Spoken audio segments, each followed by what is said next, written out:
from the Low Key Studio for this Thursday, the 4th of December, it's Back Pocket. Brought to you as always by our nimble and nuanced Back Pocketeer patrons. Nuanced. This week starring Gus Ronald. You gotta take that off. You gotta lift the lid, bro. I just can't understand fine when what I talk you're with it saying. on. That's good. I can acting. hear. That's good. Welcome, everyone. Peter Burns. 6'7". 6'7". 9/11. So I hear. Wow. They're just numbers that follow. Ruby Innes. Yeah, I like to do things that stress me out. Oh, no. This can't end like this.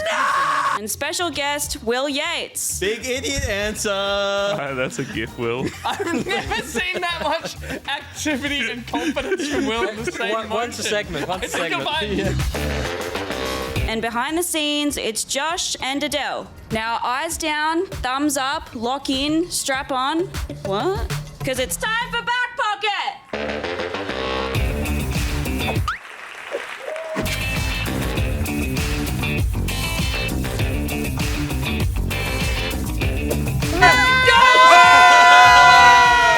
Welcome to Back Pocket, Scotty.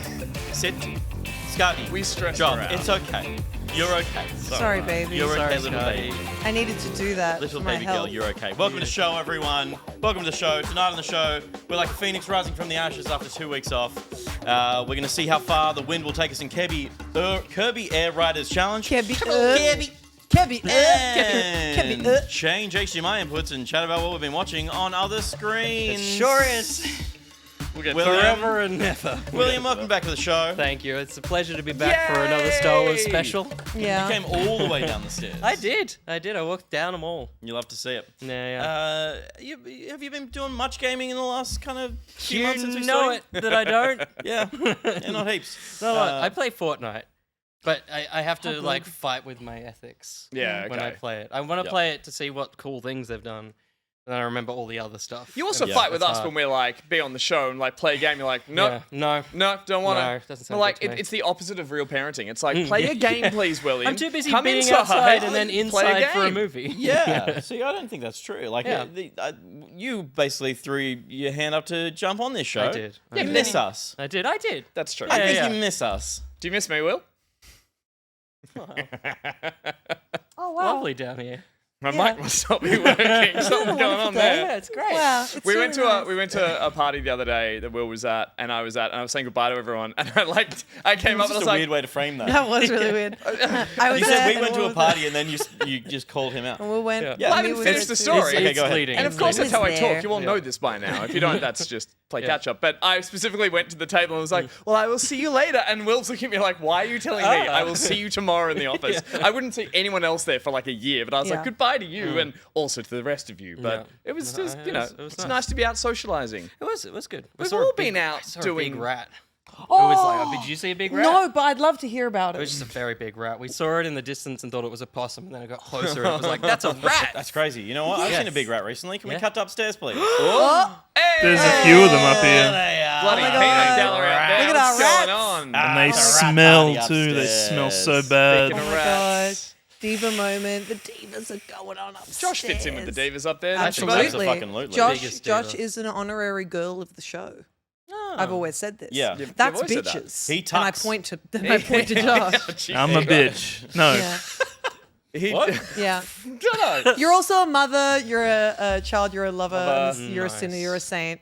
Yeah. Something about taint. I just. That's not yeah. how I don't that think song taint- I don't goes. think Pretty taint sure it comes up. is. I don't think taint comes up. I'm a single mum who works 2 jobs. You're a single mum with a Yeah. daughter. Do you remember that ad? No? What is Oh, it? I'm a Tell me single about mum with it. a daughter. What year was this? Tell me about it. It's like a black and white ad for probably like women's We're rights or not something. 40. No. We're It's It's a not good ad, but 40. they did the same voice for all the Our mothers. Spotify ages are a bit lower than yours. Man, Yeah. mine is. I clocked mine at. Yours is. Mine's 82. But, you know, 80 I'm 89. You're 89. Mm-hmm. I don't mean to pull the moral high ground here. I don't use Spotify I use because I'm YouTube against music. ICE. Yeah. But and what they're doing Yeah, over fuck in Spotify. America. So None in this you office. know, you guys do your thing. That's fine. Yeah. But I'll be over here on YouTube Red. I like it. YouTube Which is not Music called that Diva. anymore, is it? YouTube Red was what it tried when it tried That to be was Netflix. the package. Yeah. I realize I have it. I just have never used YouTube Music. So I'm going to No. move over there because a couple of artists I like are nice actually to be. on there. But yeah, I'm an old boy who liked music from the 50s, apparently, Yeah. thanks to Spotify, which I did not realize. I listen to 51% indie music, which means I'm really cool. Me too. Did it tell you that? Yep. Oh, okay. It said, Ruby, you're cool and you're sexy, and the things you do are normal. It's just nothing but compliments, that Spotify rap. Just like, Yeah. as much as I hate it, I'm like, it's designed well and I it like says the little nice things race to me. And I'm Yeah. like, this is nice. Yeah, But like fuck Spotify. I just love the YouTube music is like, you listen to this many things, and also your stuff is so interesting, and wow, good on you for being such a fan. And then Spotify's like, old grandma. So do we think the algorithm was skewed like that more? Because is that the thing? More people have come up older There's than quite they a few, think. yeah. No, Josh is 19. Oh wow. What Well, the? So That Canonically. 19-year-old bitch. So that's true. And he's here listening to frickin' Wolfpack. yeah, but That's he's also for old listening to a people. lot Whereas of I'm K-pop. listening. Wow. Oh, and I'm listening to Wolfgang, which is Is it- why is- I made it know. Is it, Yeah. That checks Josh? out. Is it all the K-pop? I guess so, but it's Yeah. not. What do you mean all the K? I listen to 2 groups and that's it. Like Yeah. I don't know. Non-stop on Yeah, loop. it's Yeah, but how often? Who was your top artist? And you mostly listen My to top them on artist was YouTube. Wolfpack. Second? He'd already Wolfpack. said it. Second was I think Magdalena Bay. Third?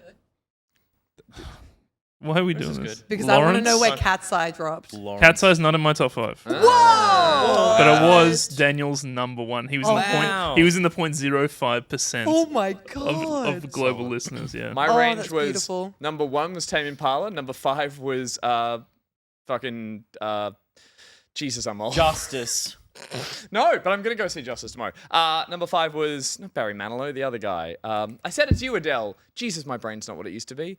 Is it because you're old? How Can We Be Lovers by How can we be lovers? that guy? Not Neil Diamond. Anyway, I'm old. It was just Yeah, an wow. old skew. Mine was actually I've got it right here. I'm gonna look at it. Julia Wolf, MJ Lenderman, Magdalena Bay, Ethel Cain, and Egoism. Because I'm Egoism. fucking cool. You are very cool. It's awesome to be awesome. I love life, and I love living a beautiful life. The end. But are you listening to stuff because you want to look cool? No, I just happen to be. You just happen to be. Yeah. Yeah. That's the way to play it. We already did the say hi to Josh part. You've got some thoughts? Yeah, what do you think about stuff? He sang escaping. the pirate song on Lonely Island. Yeah, yeah. Who am I thinking? Oh, Michael Oh, Bolton. Michael Bolton, everybody. That It was in your top Mi- 5 artists. He was in my top Oh 5. my days. Tame Impala, Michael Bolton. They're the same person. Yeah, essentially. That's the same. Yeah. That's the same band. I have a very varied taste in music. I'm no other surprised- No, thoughts? that's the same band.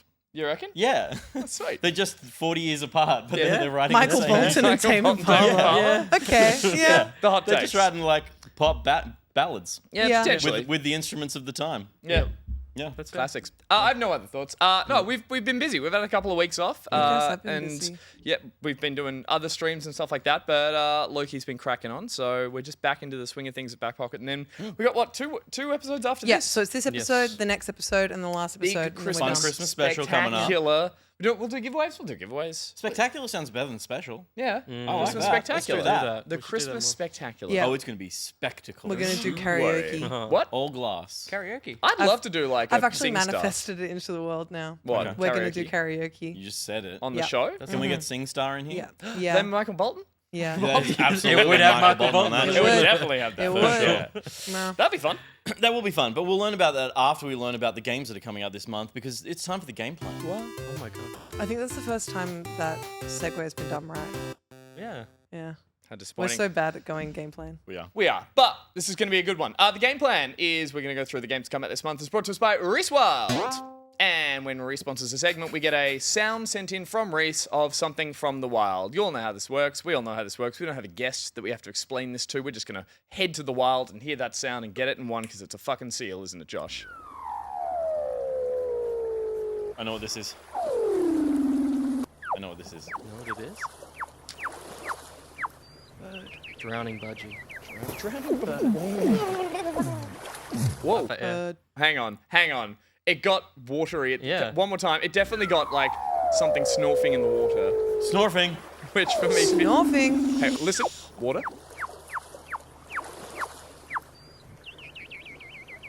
Now this bit. this is. Come on, Roby. I just assumed you'd start. You always just make Isn't the this noise. Magdalena Bay? Yeah. Will, what do we listen More to? like Dead Mouse. Yeah, Dead I mean, I mouse. want to say seal, but it's not. It's not. Do it. Yeah, I'll say seal just to get out of the way. It's seal. Is that what you need?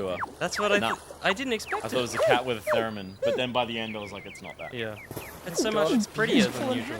Wait, wow. What a Yeah. Holy freaky crap. creature. Yeah. That's like a Seal's beautiful so looking beautiful. seal. Arctic He was seal. dreaming Yeah. of was eating dreaming. a He was fish Dreaming. and how good it tastes. It's another seal. It's Tales from the Wild Seals with Reese. Thank you for that. That's all right. great. That's the new segment name. Change the graphic for next week. All right, we'll go through the game plan. I'll go through all of them, and then we'll have a little chat about which ones we're most excited for. Okay. So strap in, everyone, because, guys, have you started your Christmas shopping yet? Well, I sure hope you have, because I don't want a repeat of last year and be disappointed with all the shit gifts you got me. So let's get cracking. For everyone else, here's a few games being released for the month that might as well be as nice as a present for someone special in your life. Really stumbled over the end of that. Here are the games coming out in December. First up, Sleep Awake, coming out on December 3rd, is a game from Blumhouse Games, along with Robin Fink of Nine Inch Nails and Corey Davis, director of Spec Ops The Line. And so with those names attached to it, you know it's bringing the psychological scares as you play in a world where people go missing in their sleep, while warring cults fight each other to survive and, most importantly, stay awake. This reminds me of that 3-day sleepless bender I went on in my early 20s in Thailand. I nearly died, guys. Cool. Wow. Metroid Prime 4 Beyond. Samus, surprise, it's a woman, Iran, is back when the next Metroid Prime game comes out December 4th. That's today. Having spent 8 years in development, Retro Studios is injecting a heap of new stuff into the latest series entry, including a shiny space motorbike, the Viola, along with psychic powers, which Samus can use to control her shots, solve puzzles, and traverse the world. I guess women have always needed help opening doors, so this seems in line with what they'd use psychic powers for. This is all Gus's opinion. Yep. I wrote this. Octopath Traveler. Oh, it's time to go from zero to hero in the latest title from the Octopath series. Also coming out on December 4th. That's still today. Unlike the last two Octopath games, players will be able to create their very own protagonist who seek to rebuild their hometown, which is destroyed in a fire after someone forgot to turn the heater off, I assume. That's basically how this game works. Routine! Looking for a game to add balance back into your life and organize your chaotic lifestyle? Well, this isn't it. Even though the title Routine would imply some sort of schedule simulator, the psychological horror game couldn't be further from it. As the kids would say, it's giving alien isolation as you fight to survive, solve puzzles, and explore an abandoned lunar base in the 80s aesthetic version of the future, and it's coming out December 5th. That's tomorrow. Skate Story. I think I finally realized what the Tony Hawk games were missing all this time, and that's a skateboarding demon made of glass. Lucky for us, that's entirely what Skate Story's all about, and it's coming out on December 9th. If that wasn't bonkers enough, you'll be kick-flipping through hell, being tasked by the devil to skate to the moon and then swallow it. Tony Hawk can eat it. Tony Chalk is in town, and he's ready to sell his soul for ollies and customizable boards. Finally, coming out December 10th, Unbeatable is a game that watched Footloose and thought, okay, but what if they banned dancing and music? This anime-juiced rhythm adventure game sees a world in which music is illegal, but Beat and her band on the run are here to perform songs and fight cops. She's all out of bloody cops. The game features hand-drawn art, a completely original soundtrack, and a lot of Scott Pilgrim energy, which is always a good thing. That's all that's happening in December, everyone. Famously the quietest and calmest month of the year. Not that many games, but there's some good ones in there. What are we thinking? I Want to take it down a bit? Got a little high? Keep going up. Go Keep down going a up. little. Go higher. Take it higher. Even What are higher. you thinking, Ruby? I'm thinking about Skate Story. Really? Man. Yeah, because I got a code for it, and Oh, I can't okay. talk about it yet. Which one did you get a free code for? Just Well, generally a thinking about it. review code for it. Yeah, okay. I can't wait to talk about it. Because I have good thoughts on it. Okay. It's on. Say no more. No. Well, No, I'm you not can't. allowed. I'm not You allowed. can't. But like, I've had my eye on it for like a few months This now. has It's just been in development for quite a I while. was gonna though, say hasn't this. Yeah. I remember seeing this and being like, "This looks sick." Like Yeah, 3 but, like, years ago. or years something. ago. Yeah, it? yeah. Sick. Looks There very was cool. another. I played a skate game a couple of years ago that was like a Tony Hawk's game, but was a devil Lucifer, but it was more Tony Hawkish, and it wasn't as good as Tony Hawk. I think this, Hellskate? Hellskate. That's right. Whereas this feels more like Skate. Yeah. Like Yeah. the camera angle, the simulation kind of vibes, but then it's batshit crazy Yeah. as well. Yeah. Those are cool. Yeah. Very sick. I'm assuming it has a good soundtrack, as all skate games should. Crank it. Crank that trailer. Oh, yeah. Spotify Wrapped. So I was gonna say. This will bring my big age Bolton down, era won't it? next year. Potentially. Yeah, that's a good one. Well, I'm sure a game's going to... Oh, sorry, I jumped in. Oh, please. Just so I was going to Rudely. segue off the back of the soundtrack there. Get a bit of Nine Inch Nails going on with that Blumhouse game, Sleepawake. Did I pronounce his name correctly? Yeah. I say Was Blum. it Robin Fink? Robert Fink? Robin Fink. Yeah, What'd you say? Robert. You just said Robert. Did I? Oh, well, we'll check back the record later. Can you say, just- wait, yeah, say can you Robin say it Fink for us? cleanly right I think I now. was thinking Robin Thicky. Yeah, I bet. Okay. Robin Fink. Ring. Oh, no. Jesus. Robin Fink. Right. That's gonna slot in That perfectly. can just yeah. slot right I'll, in. I'll be Nice. editing that. That's fine. Okay, cool. Uh, Blumhouse. I don't know how many games they've released, but I think a couple at this point, maybe Yeah. a few. But I like these like jump in psychological horror puzzle first person games, and that pedigree is good. If it has a good soundtrack, that's another. There's so many of these types of things. I think they all do similar things. There's only so much you can do in this perspective, but something with a really memorable story, I think, could stand out against a lot of these really disposable horror walk 'em ups. Basically, there are jump scare ones where they're just gooey corridors with spooky things reaching their hands out. Yeah. This has more of the vibe of exploding corridor, floating. It's a little bit control in its design. Yep. Yeah. I definitely worth checking out. There's the spooky things for in the Amnesia, hallway. the Dark Descent Totally. players. I always gauge these games or these trailers by if you're carrying a weapon or not. Like if you have just a torch, or if they show you with a shotgun or a rake or something, it's like that. I can sort of predict the rest of the game based on how much they arm you up. And this one doesn't look like it all. They give you an eye dropper. Give you a dropper. Gross. Yeah. William. Those two. Damn it, sorry. That's Yeah, okay. sorry about Those it. two? Yeah. That's kind of it. Yeah. Everything else looks like it does. It does. They do look like they do. Yeah. Look, it'd be a cheat for me to say Metroid Prime 4 because I'm playing it currently, and I'll talk about that later. So I think I will go with Octopath Traveler because I never got into that because of how it had that weird release. It was kind of like it was like a demo that came out on the original Switch, and it was a long playable demo that bled into the main game. And it was one of the early games on the Switch when there wasn't many release titles early on. But I always loved this 2.5D kind of look, and these guys early on, Square, played around with this.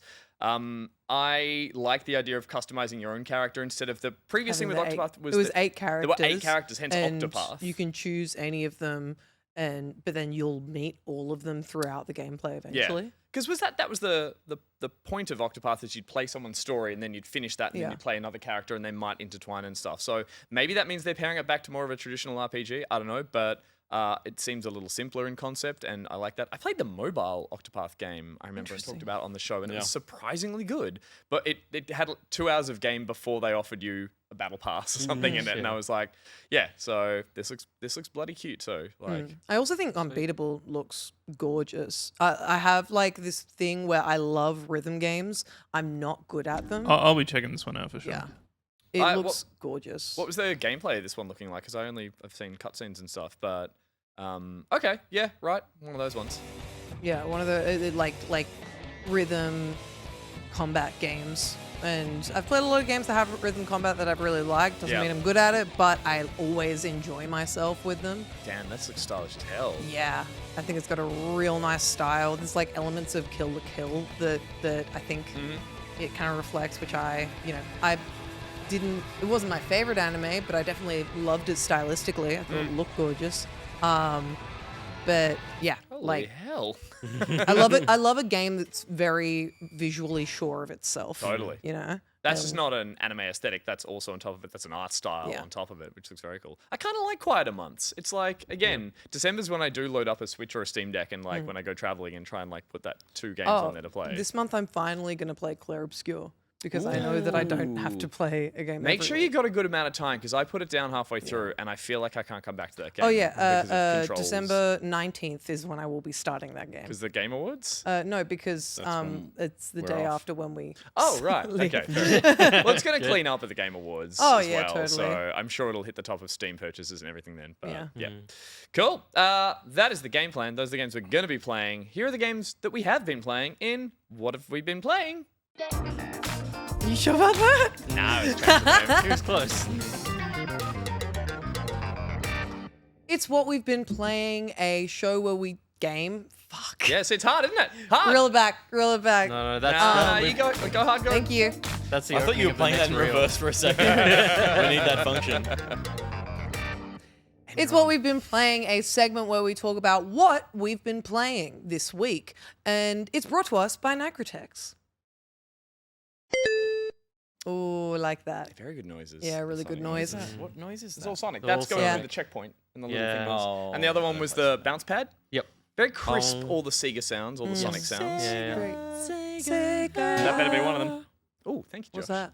That was it again. Oh. Same noise. Oh, very nice. Okay.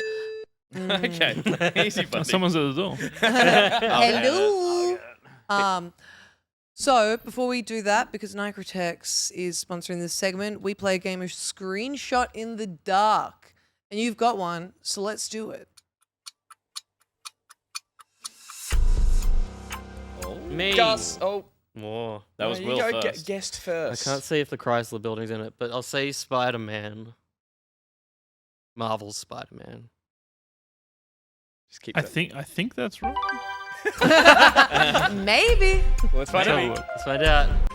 Still, That's still Spider-Man. that's still Spider-Man. And that's the first one. Yeah. Yeah. I mean, That's not- not the is logo. that not the right logo? I like that. That is That's the wrong. That is the there we go. 1990s logo. Because they lost I the didn't rights. make it. I don't know if it was the Chrysler building, but one of the buildings, they lost the rights Interesting. to it. And I was like, that looks like that space. So I, Losing the rights to a building is Yeah. so fascinating. Crazy. It's a Does weird that thing. mean they have Yeah. the rights for all the other ones? Yeah. Like you have to. Do you I get don't the rights know. for the New York Skyscape? I think it costs like $1,000 for the face of Luna Park to appear in any commercial Wow. media. That's So really- it's like that shit just is that's a thing. That's Yeah. a thing. You can't use How far away? architecture because Yeah. it is like Iconic and design. That's recognizable. so weird to Yeah. me. Interesting. We're gonna start with Gus. Easy. Let's do it. What have you been playing? I mentioned it before. Okay. Ooh.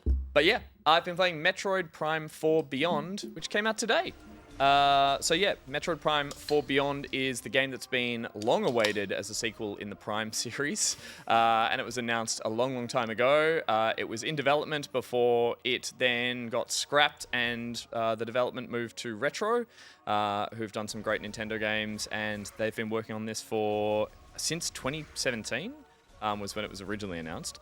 This is the direct sequel that sees Samus fighting alongside the Galactic Federation. So this is a sequel to Metroid Prime 3. And she's playing alongside of them. It's a very Halo 2, Halo 3 kind of battle opening of the game where you're fighting alongside all these nameless Marines and stuff. In fact, there's quite a lot of parallels between Samus and Master Chief being this like voiceless or very not much to say superhero character that everyone sees and goes, Samus, you're here! Thank God! So it's kind of like the softer Nintendo version of Halo. Yeah, she is in the opening of the game fighting alongside all these troops when they're moving a giant artifact that they don't know what it does. It explodes and teleports her and a handful of other Marines and some stuff to a distant planet that no one knows anything about. And you land there, you're stripped of all your abilities, and you begin that classic gameplay formula of exploring the planet, opening up section by section, and using old and new abilities that you find bit by bit as you discover them.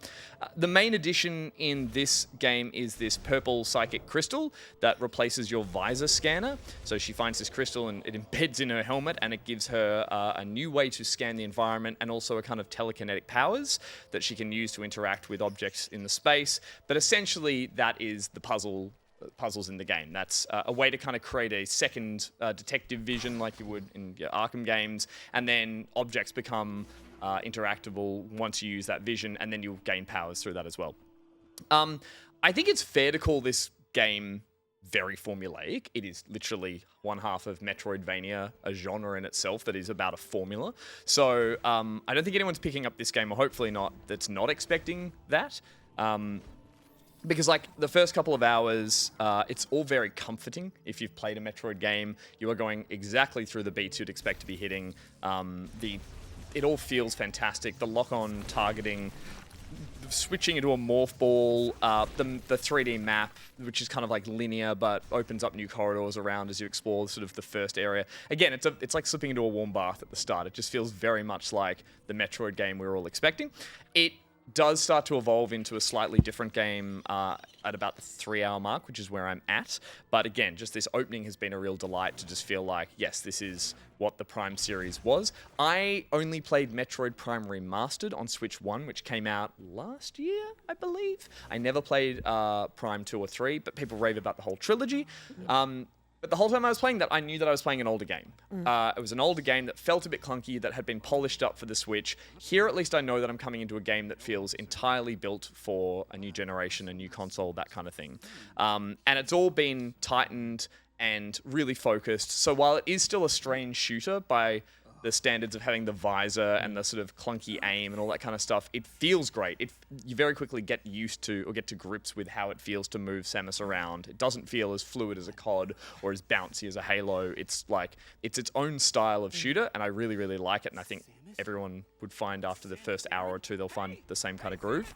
And again, it still feels like the classic Prime games. The music in particular is just sensational. It has that weird choir style Metroid music stings that are super familiar, that throw back to the NES game and stuff. So those little nostalgia hits are fantastic.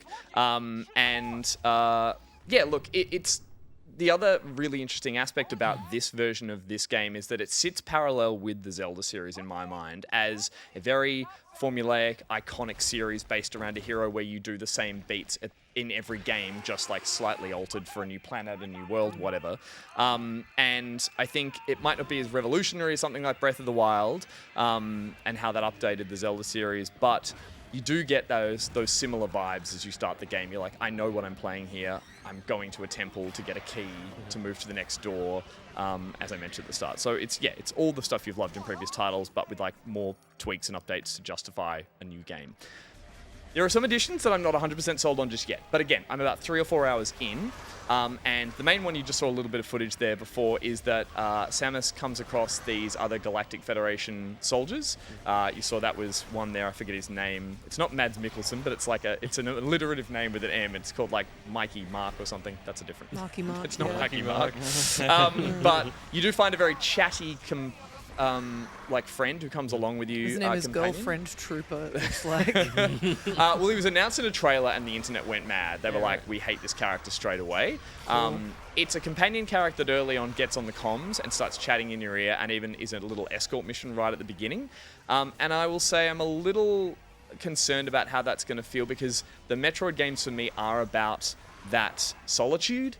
They are very much about being alone with a voiceless protagonist and just like these creepy kind of like alien spaces that are equal parts organic and futuristic. To have Girlfriend Trooper here chatting away to you pretty early on in the game was a little bit not what I expect from my Metroid games.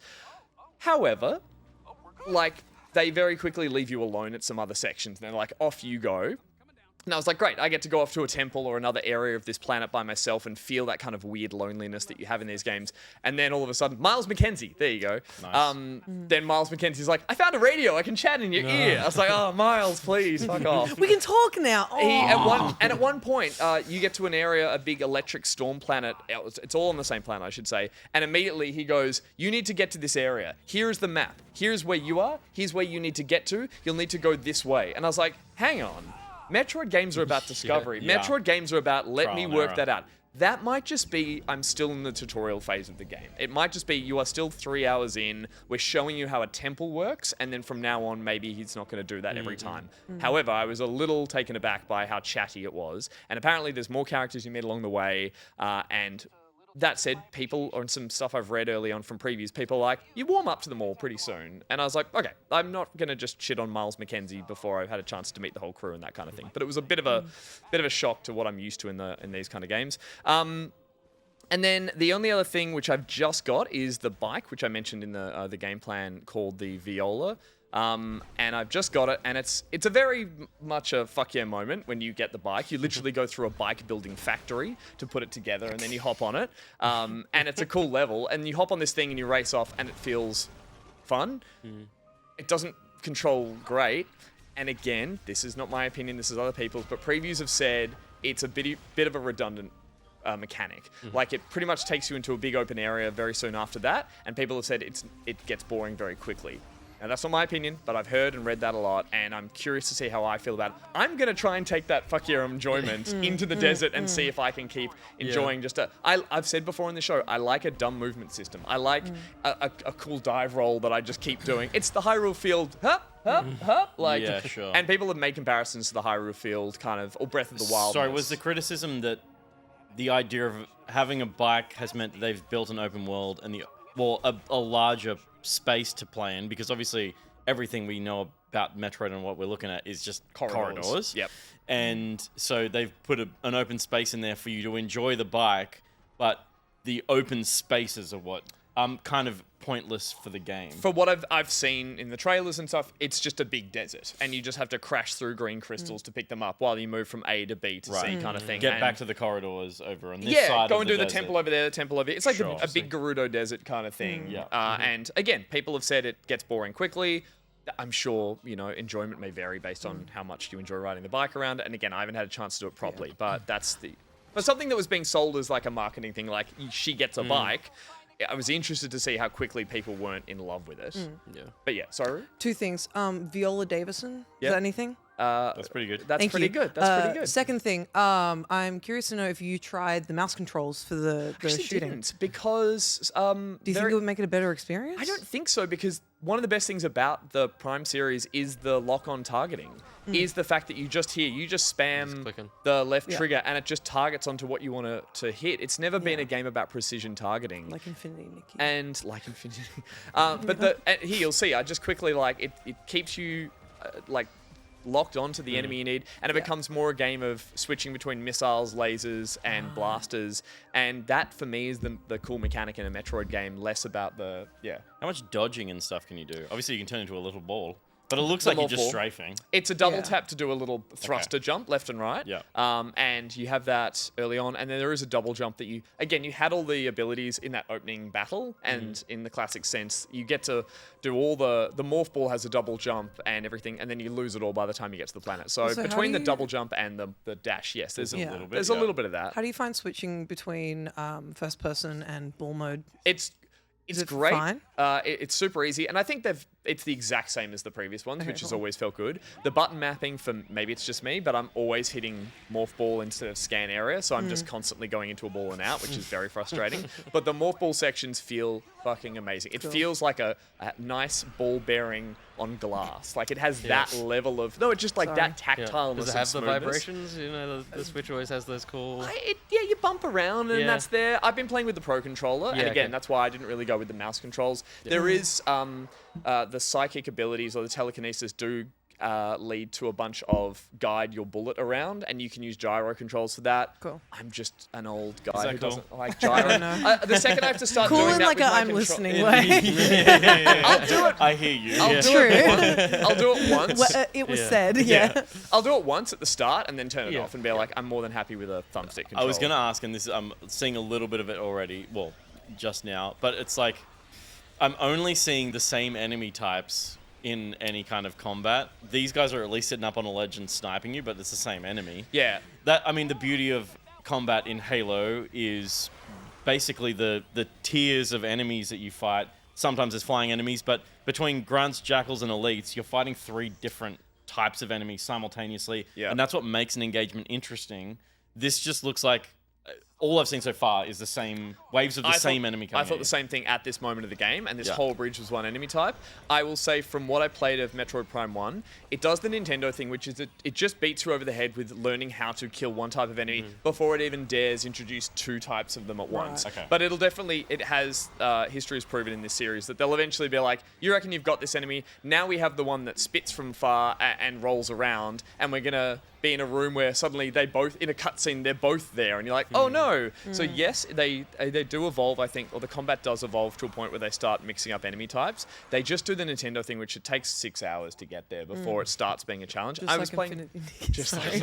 like, I'm playing this on medium, and I don't think the combat is ever the thing that has been the appeal for me in these games. It's always just been the fun way to blow off some steam in between puzzles and that kind of stuff. So yeah, I don't think it's ever trying to step up to be a capable shooter. And again, why I don't use the mouse controls and why that lock-on strafe becomes more of a puzzle than a like try and stay alive. The boss battles are where the combat shines, and there's been 2, maybe 3 bosses I've fought so far, and they're all puzzles done under stress of death kind of thing. So they're always. I even hit a boss that I was just realizing 10 minutes in, I'm like, I haven't killed this boss yet. I'm just doing what I think I should be doing. I need to change up my strategy and use one of my abilities that I've picked up in the last half an hour. So that's classic Metroid. That's classic.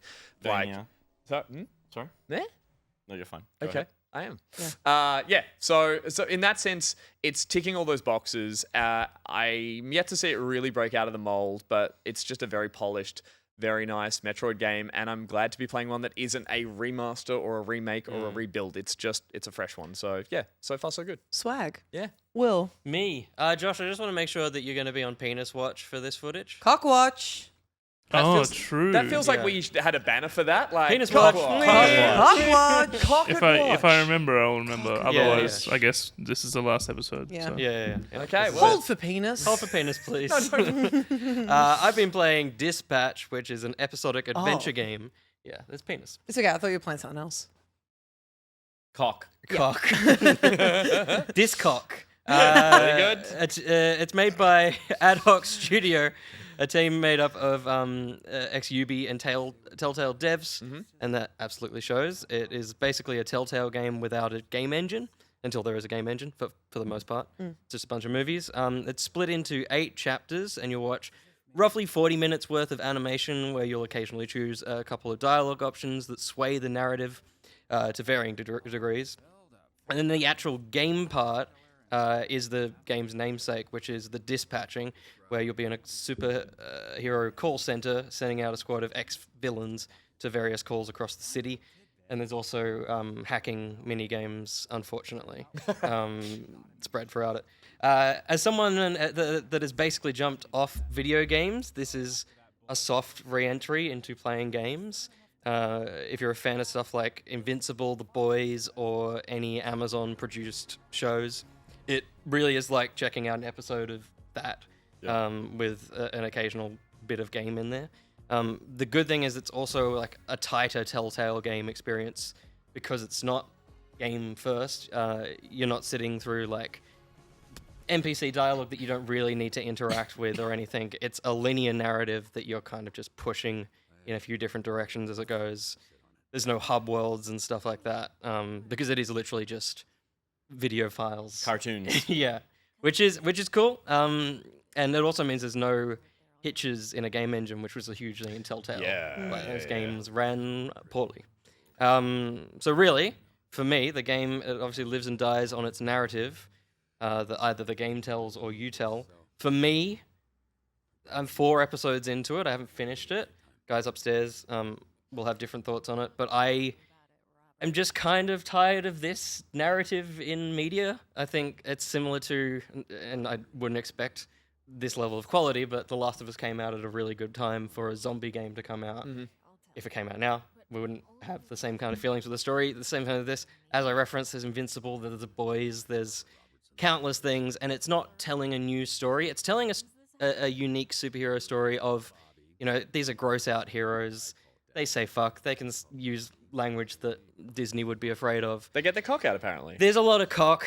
I think there might be more than cock. Can I confirm that, Josh? Is there more than cock? There's a yeah. Taint? It's not I wouldn't Sting say the it's Pussy equal. Watch card. Yeah, it's not equal opportunity, is it? Yeah, yeah. Adele's shaking Ruby her head. just went taint. Taint. I just thought of Valid. What's the bit in the middle? yeah. What's that space there? We're not leaving there. Sorry. Yeah, it doesn't go beyond the confines of stories that I've seen before, and that is so the main part of the game because it isn't a game that I'm controlling a character.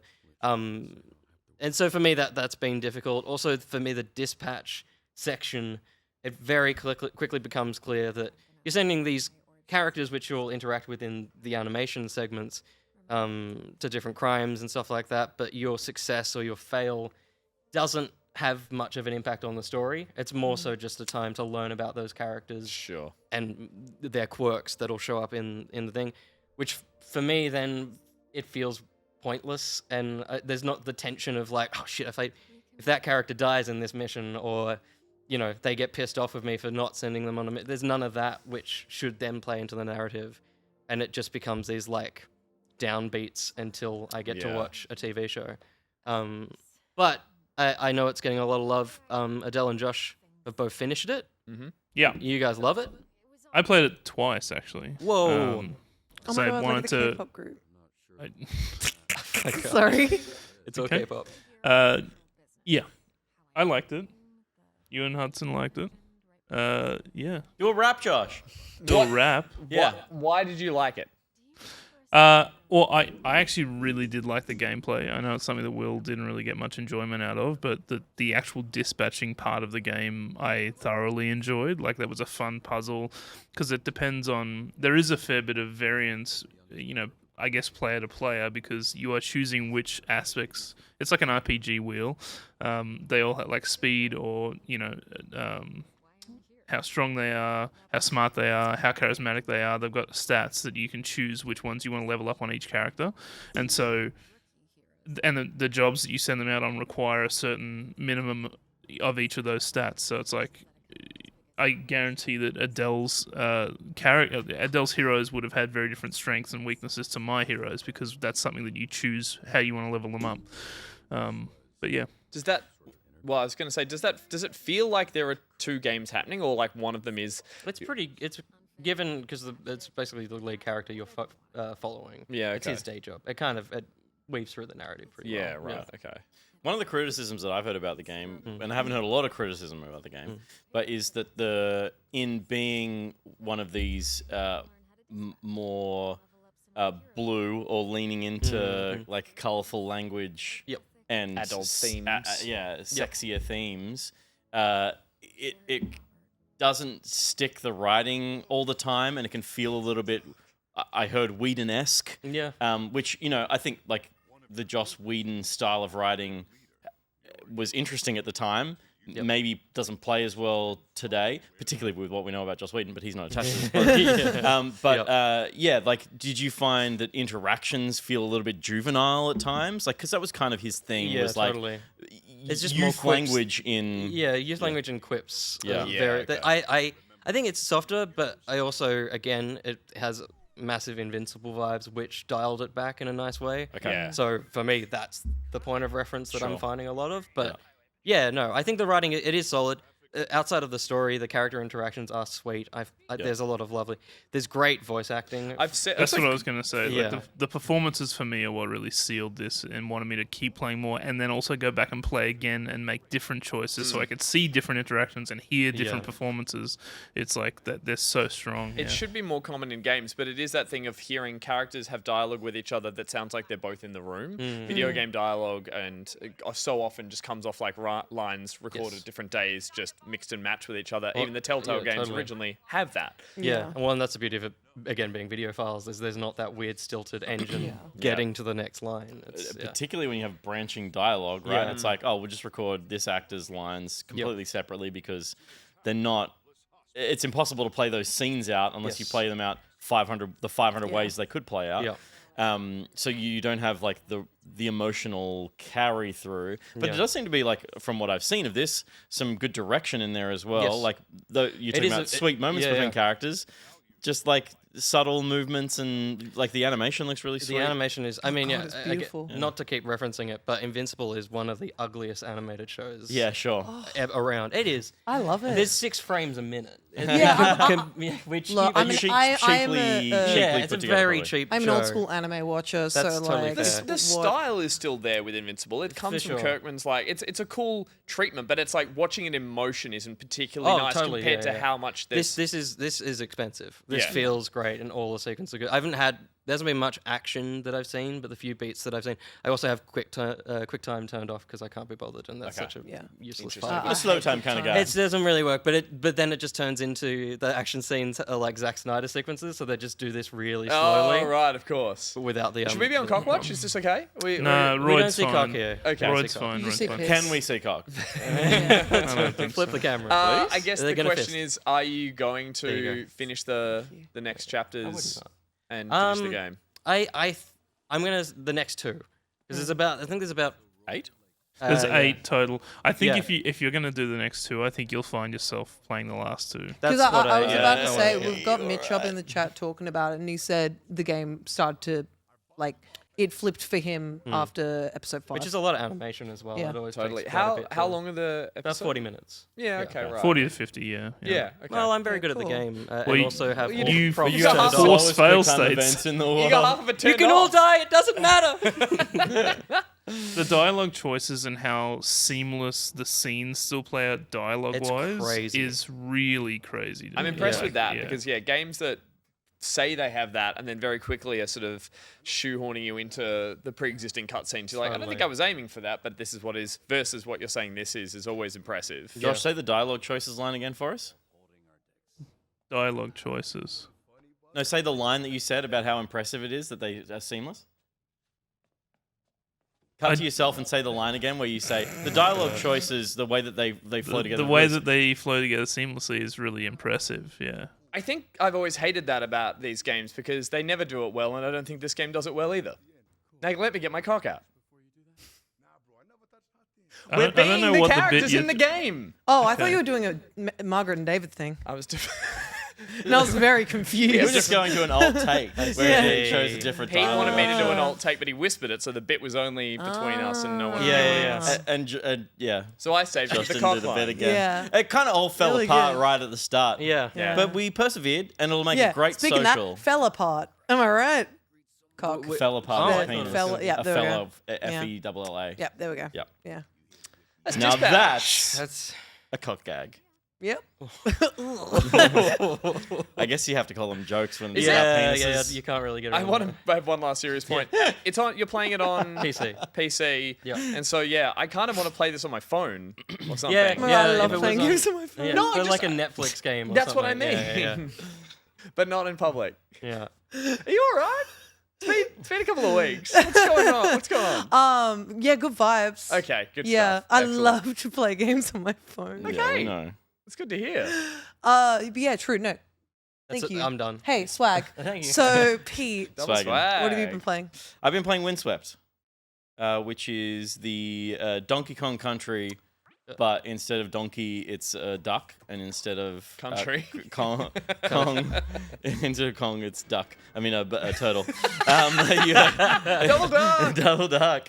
Marbles and checkers. that's right. Are the duck and turtle combo so in this cute. buddy platformer, which is very clearly an homage to the Donkey Kong Country series from the SNES. And it is by the Australian developer Weatherfell, and we spoke to Jace on the show earlier in the year, you may remember. But I grew up on the SNES, and the Donkey Kong Country games in particular were games that I went back to a lot. And I think that there's an understanding of them being classics for the side-scrolling genre, in how frequently they try to bring Donkey Kong Country back true. into the limelight. They've done reasonably well with games like Tropical Freeze, but with an updated kind of 2.5D feel, and I really enjoyed those games. But this is leaning heavily on the nostalgia, and it is effectively a new Donkey Kong Country 2D side-scroller for the modern age.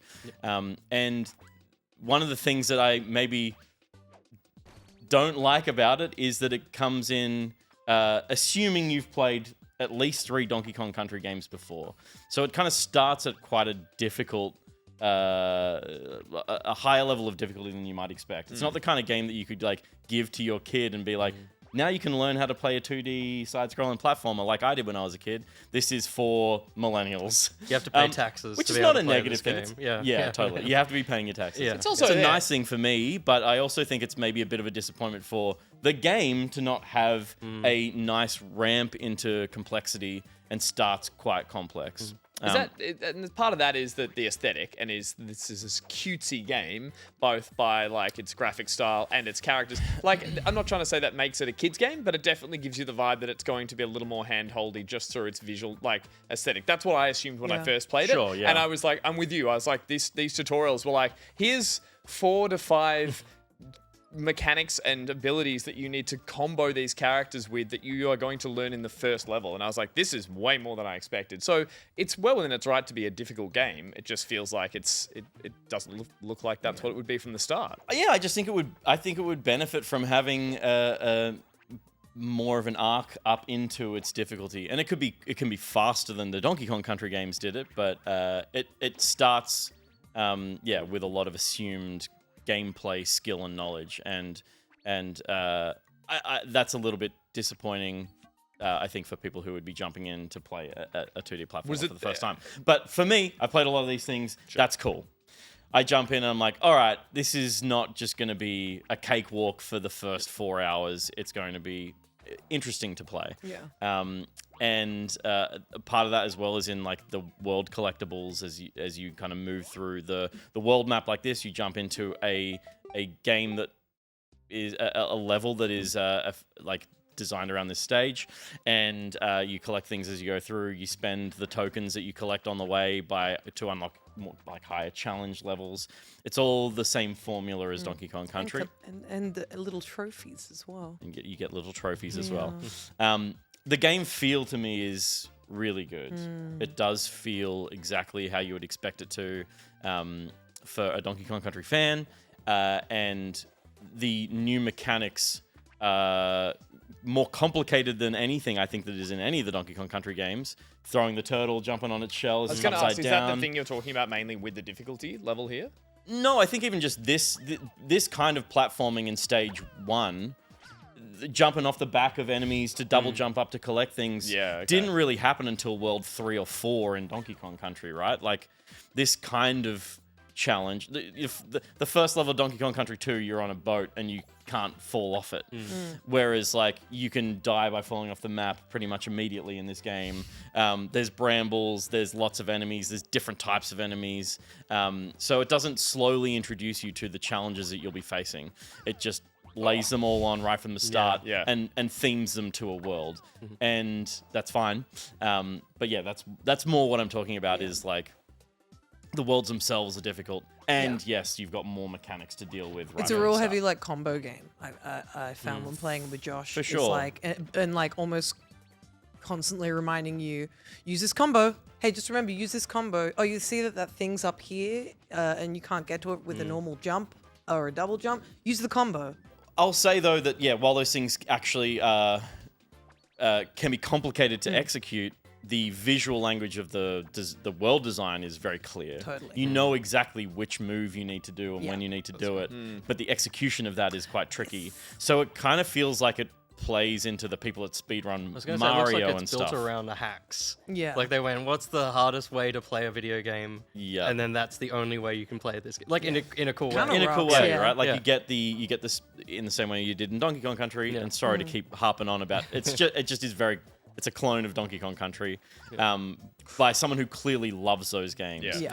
The speed boost that you get as you kill an enemy to get an escalation that off a nut. jump. Yeah. Like we're going to be seeing people play through this game in crazy ways. Yeah. The amount of hot fixes I've seen in the last couple of weeks for this game, the patch notes are always mentioning how speedrunners have broke something else. Yeah. That's awesome. Would you say though, like some of that difficulty, or at least I know when I played it, came from the fact that yes, there's similarities here to the Donkey Kong Country series, but from my memory, and you might feel differently about this, like the characters in the Donkey Kong Country games were kind of like soft variants of each other. Like one could hover and one could cartwheel, but they weren't completely different abilities. These characters from memory are like quite distinctly different. But it's not quite the ukulele Banjo-Kazooie thing where it's like they totally are different. I think like maybe Donkey Kong and Diddy Kong played pretty similarly in Donkey Kong Country 1.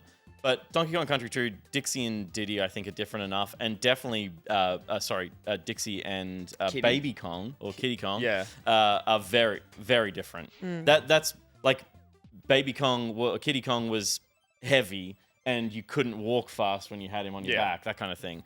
That's kind of what it's leaning into. It's like the hard shell of the turtle is the skill of the turtle and spinning inside its shell where it's protected. But they're you can throw that onto brambles and then jump off it on brambles. That kind of like it's additive to the platforming in a way that Donkey Kong Country. But there are sections of this game where you need to be using one or the other in the right combo to do it. I would assume, right? You can play. I've not experienced anything that you couldn't. There's definitely like you couldn't collect that coin if you didn't have both of them. Okay. But like the Donkey Kong Country games, you can finish the game if you've taken a hit and lost one of the characters. Yeah. Okay. It's just, not as the point of this game is to kind of get into a flow of platforming, and it's easier to do when you have both characters. Yeah. But yeah, I haven't encountered that yet. You, in theory, could run the whole level as one or the other without Correct, yeah. one. Without throwing someone on your shoulders as well. Yeah, gotcha. But I'm interested to hear how. Look, I'll also point out I've only used the chameleon as a buddy, as a animal buddy, and There are quite a few of them. there's heaps. Yeah.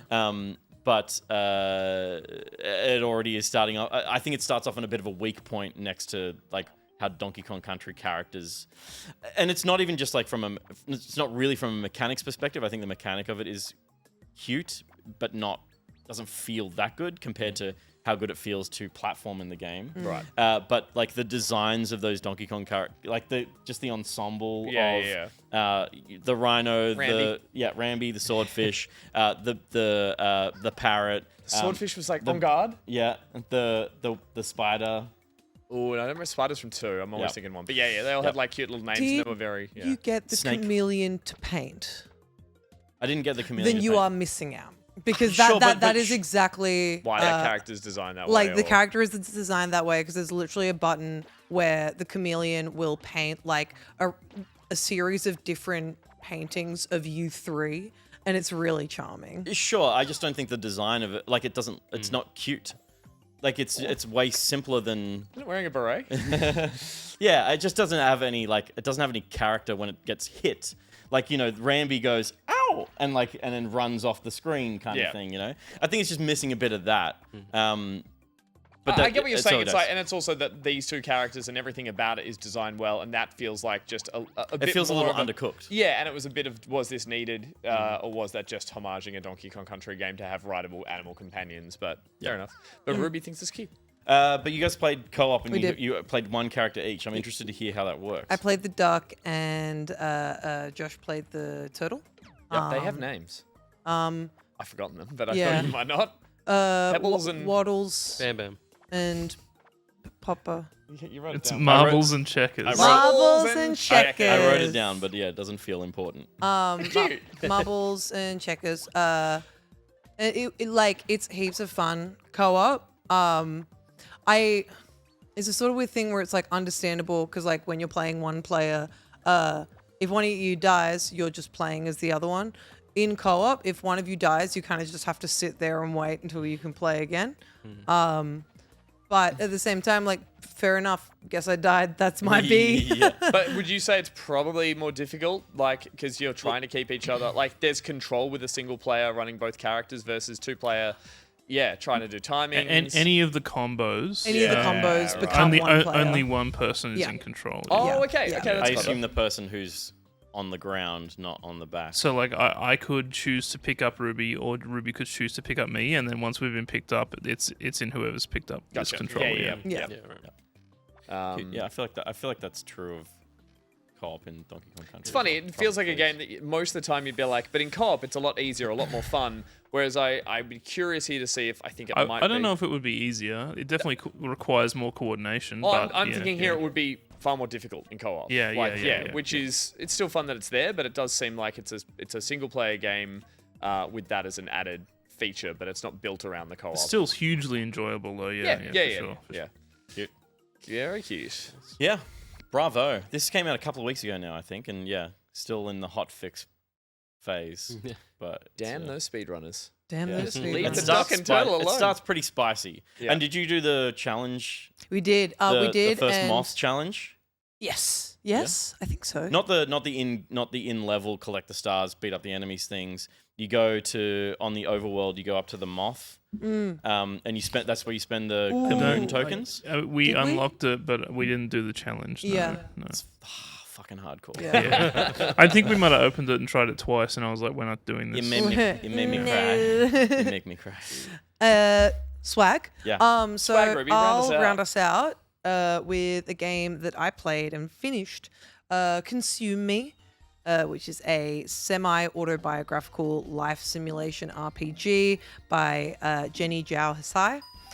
Where you play through the teenage years of Jenny, experiencing her life through time management and WarioWare style minigames.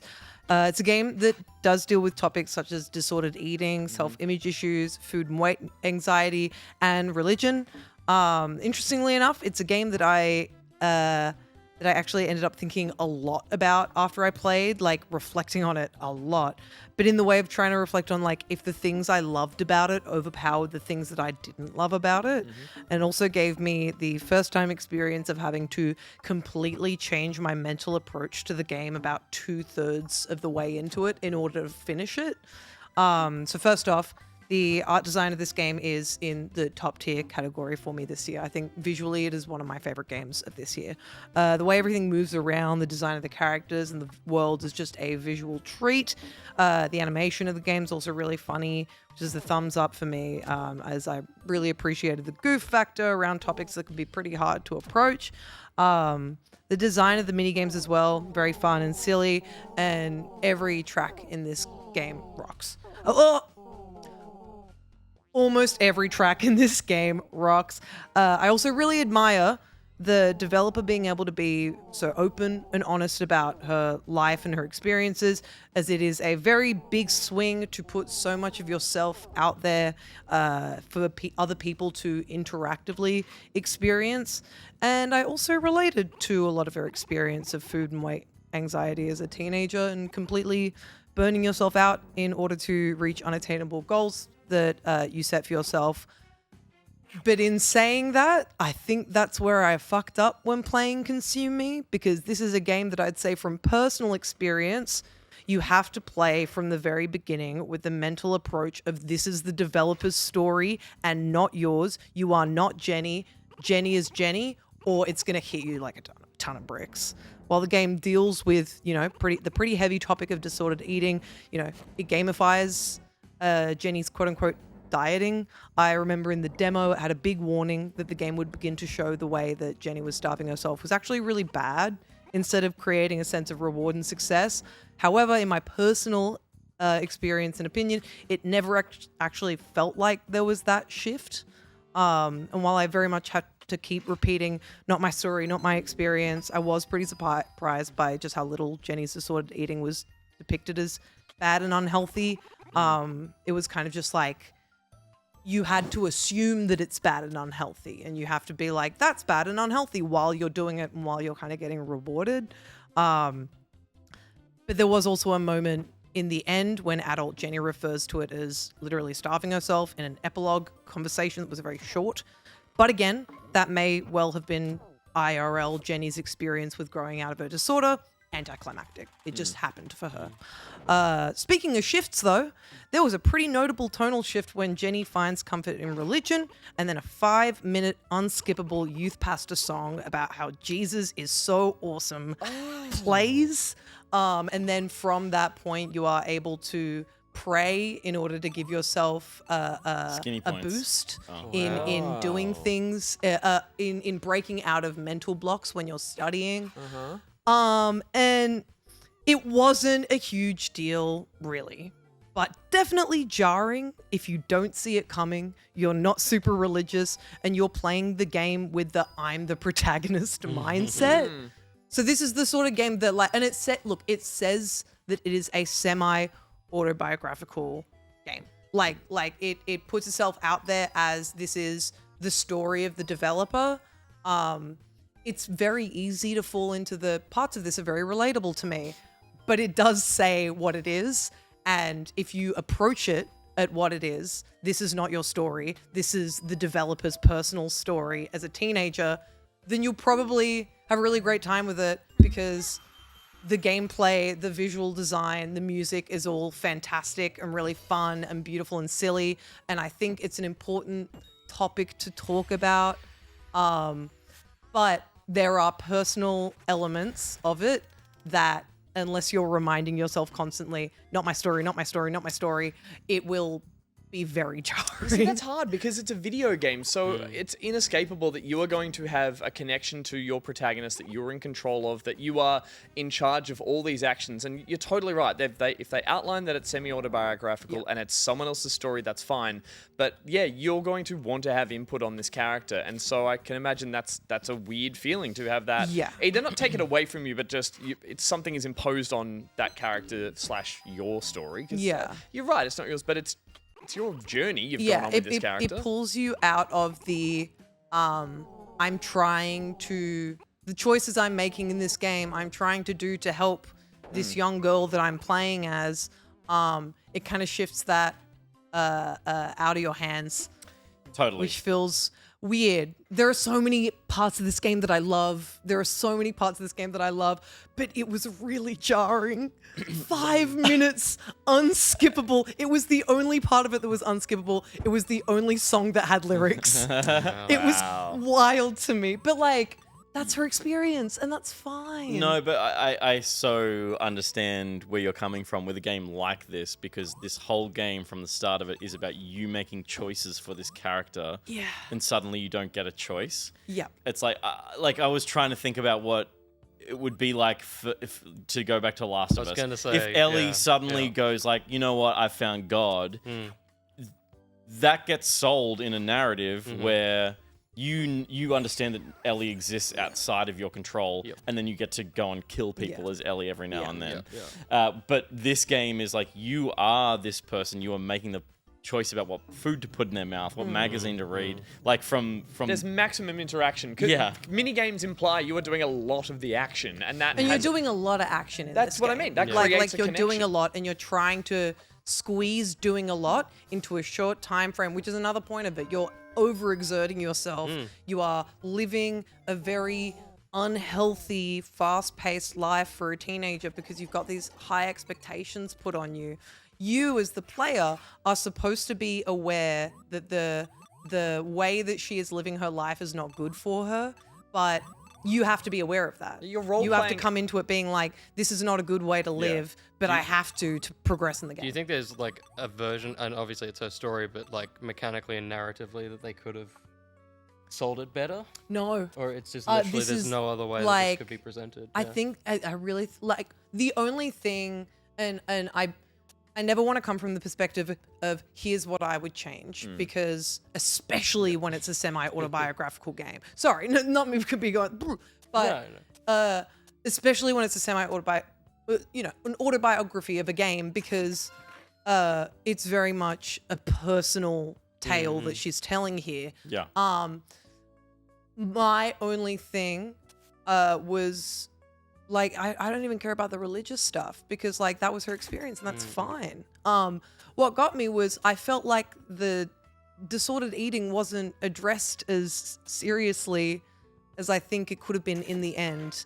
But once again, maybe that's just her experience. But I played the demo, and the demo said at one point there's gonna be a major shift where it shows that the disordered eating is not to be rewarded, and I personally felt like that didn't hit as hard as I think it should have. Does the game ever take control in a way that, obviously there are mini games here that are based around eating and there's a fail state in it? Like, you're playing a video game, you're trying to do it right. You're trying to win the game. That's what we all do instinctively when we play these things. And I never got a game over screen. Okay, because that's my question here. Is like, does the game impose failure? Like, it was impossible to have that That's meal what I was time, kinda thinking, yeah, if it and could not meet. Yeah, like, does the game come up with ways of cleverly doing that? That you're like, oh, there's no way I could have done this right. Towards the end, yes, to kind of like symbolize that her goals were becoming more and more unattainable, yeah, to the okay. point where like she was just being. But there are fail states. If you like go to bed with 0% guts, if you go to bed with 0% happiness, if you go to bed with 0% energy was fine. Or if you in the week span of a chapter, if you don't complete all of your main tasks, you will get a fail state. I never got a fail state. I always did everything right, which was actually wrong. So that's my point. It's actually, is there a win? There shouldn't be a win state. It shouldn't be like you can avoid eating and still be happy and all these things. Like I'm assuming the game should be constantly showing you how this is all going wrong for the person versus you can't win this game. You can't do it right because that would imply that you've, a simple word change when you successfully finish a task. It should just say, "You lose." Yeah. This is a game that I feel so like divided on. I have such mixed feelings about this game because there is really so much special and good about it. It's hard to attach someone's personal story to a game. I forget the name, but you might remember the one I played that was it was all about cooking, and it was the immigrant family that were dealing with But with an R. Yeah, that was a really good example for me. It was like 2 hours long. Yeah. Doesn't matter if we've chat might Venba. Yeah, I played Venba. I think that was a loved it. I really thought good it was example of beautiful. the control of how much you got to interact with it versus how much that story was being shown to you. Yeah. Yeah, like I think. Sorry. Can you say it again? Yeah. No, my point was that I think that's a good example of putting an autobiographical story that lets you have elements of control, but it still is telling you the story the way they want, or it's playing out because of that biographical nature. Whereas here there's a lot more game, and therefore I think it detracts from how much of their story they want to try and tell. And I also think, I think having so much game can sort of make it more and more disconnected from a personal story. Yep. But like at the same time, I loved all the games in it. It's done really well. It's done beautifully. I think, and at the end of the day, having such heavy topics that you're discussing in the game, especially ones that teenage girls around the world experience at an alarming rate. When those same girls are then playing the game and relating to it a lot, having something that they may not entirely relate to hit them that hard, and then the thing that they related to, which is bad, doesn't get fully addressed. Yeah. Feels really weird. But You mean organized religion? oh yeah. Yes. But yeah, I have such huge mixed feelings. Yeah, I think about there's this a lot game. you could talk There's about a with lot this I love game. about it, and a lot I think could have been executed better, but I don't have the answers, and I think It's also hard because it's like that's completely so valid personal. criticism. It's also not this developer's responsibility Absolutely. to have the solution or Exactly. to provide an answer to other people. They're just trying to be creative about their own experience with it all. Totally. It's a great game, and I think it does a great job of being a semi-autobiographical life simulation RPG. I think it's fantastic. I think my experience of it was jarring and maybe a little confusing, but it's not a bad game. Also, that's kind of a nice way to address topics that are very sensitive like that. Yeah. Apart from the religious angle, going in hard with an agenda and really having a message and forcing it home versus making you think, have discussions, make you uncomfortable here but more comfortable here. Like I think this could have been a very different game had it gone very hard down the line of here's what is very bad, avoid it. Totally. I think it being a little more ambiguous might benefit the general population playing it. Again, I can't speak for that, but it's like, I think it's good that you're a little more up in the air rather than I know the message this had and I got that message at the end of it. I think there's I thought it was fascinating. Yeah. And like interesting. I think reminding myself that it wasn't my story. And so it's not going to go the way I hope it does because that's not how someone else's life happens to me or as I see it. So Yeah, fascinating game. Very interesting. And you have been going to church the last couple of weeks? Jesus. No, I lied about that. Oh. No, So yeah, what have you been doing Sunday mornings? Don't worry about it. Okay. Smoking and skimming the stones of the I river. really, yeah. I've been drinking 100 beers. Oh. No, joking. But yeah, the end. The end. Love So it. I played Consume Me. You played Dispatch. You played Don't Say It to Me. Windswept, and you played Metroid Prime 4 Beyond. That's correct. And now we're going to play an ad break.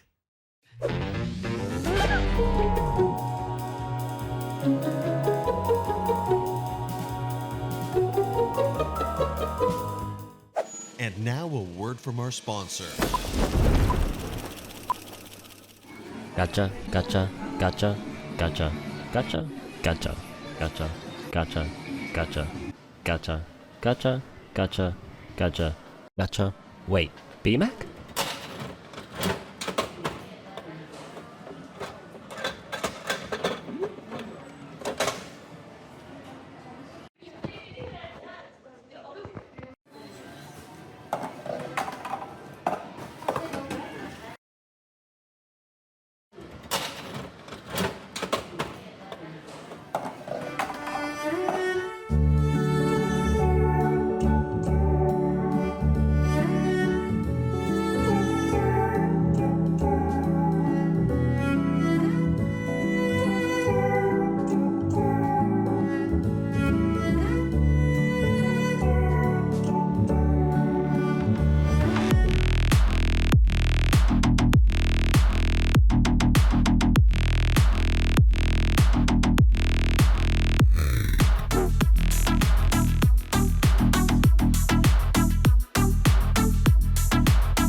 Cool. That should be good. All done? Yeah.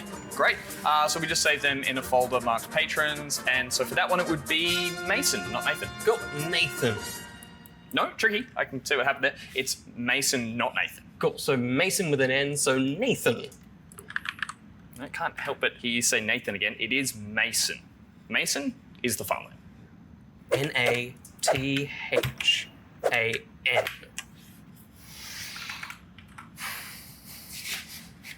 Let's go over this a few times.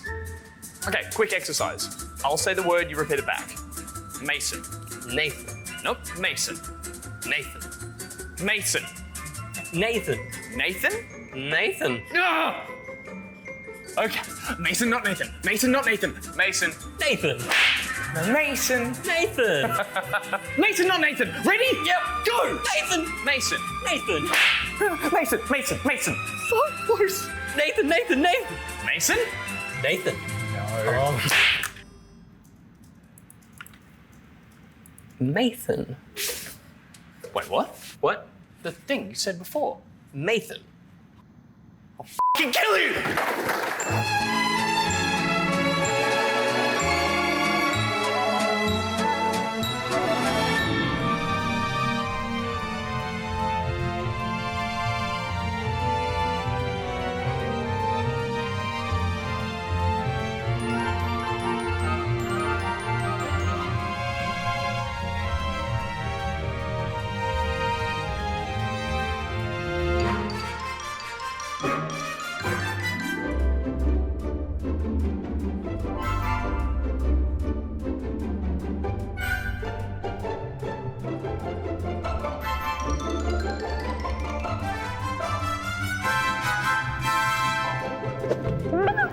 Welcome back to the show, everybody. It's Back Pocket. It's Thursday. It's just the gang. The gang does Back Pocket. Gang does back pocket.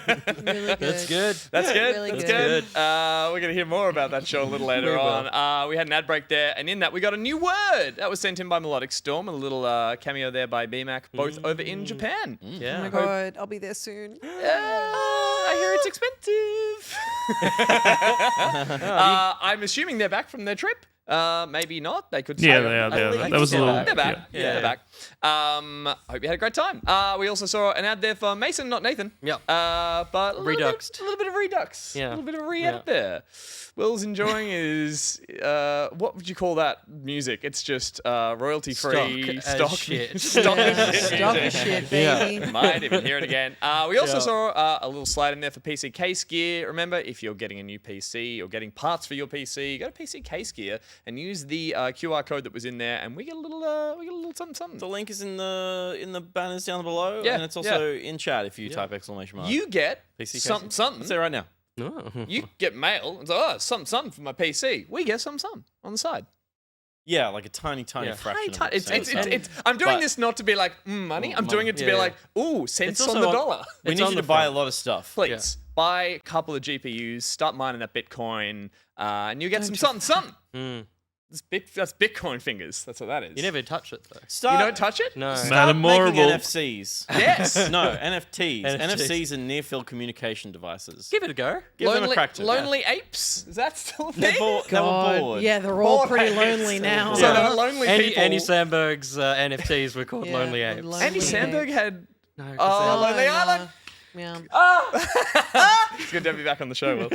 All right, that was the ad break. Now it's time for a segment of the show that I like to do when we have the team down here, because last time it was when Will was here. It's challenging times.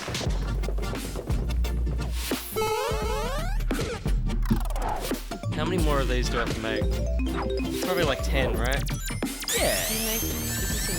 I don't know. I think this might kill this segment. This one we got tonight.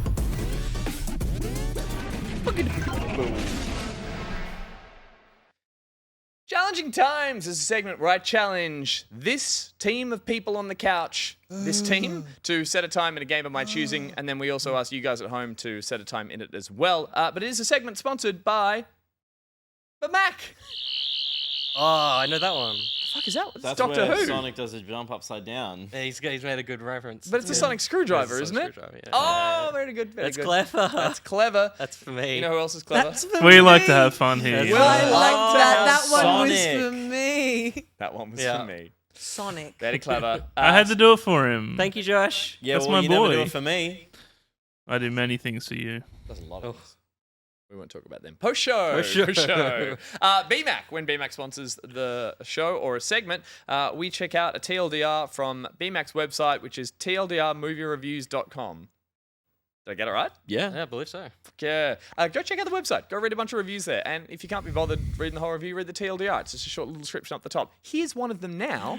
And then these guys are going to try and pick what the movie is. Oh, I've just had a thought. was that you having a plan? I And love then, that. play it at home. Play it at home, and then I'll tell them if they're right or wrong. Okay, here we go. An absolute blast of a film from start to finish, taking 1980s action sensibilities and bringing them into modern sci-fi film. Bright, fun, but also thoroughly grounded in the universe they are working in. I know what it is. Peter knows what it is. Surely, it's Running Man. It is not. No, Man. 'cause that's shit. Oh. Peter's out. You didn't like it, yeah. I didn't quite like it. Ruby? The Yumi's revenge scene that they did in Fortnite from Kill Bill. Yeah. fair. Oh, Fair. right. Yeah. 1980s. You're both on. Both on. No. Funnily enough, Will, save us. Predator It is Predator Badlands. Badlands. Nice. Ding, ding, ding, ding. Correct. The good 80s It's sci-fi a good film. 80s I one. missed that's that out. one. Is that Yeah. still in cinemas? Potentially. Yeah. Potentially. They're hanging on. Should've Running gone- Man's still going on. One Battle's still going. Yep. Yeah. One Battle's been out in the cinemas He's for still As fine. it should 6 be. months. More It's- people should be yeah. going to watch one battle And after yeah, you're another. so right. It's one after another. So why Yeah. would they ever stop playing? That's it. Yeah. It doesn't- One Just they, movie how's after later? another. He's still going. Yeah. He's still going.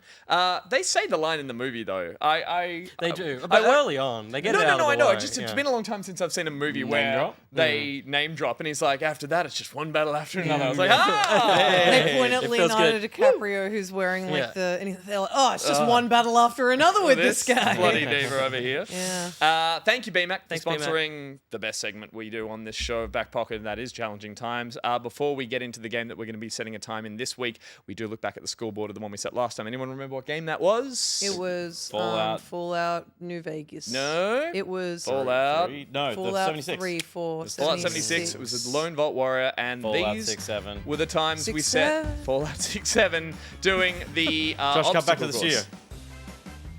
No. Yeah, good man. These are the times that were set. For the first time, I'm at the bottom of the scoreboard. Yeah. Congratulations. Thank you very much. This was the obstacle course in the military base in Fallout 76 that you could go and do with those fucking terrible button presses. But we got through it. That's right. It was me at the bottom, then Ruby, then Peter, then Lone Vault Wanderer.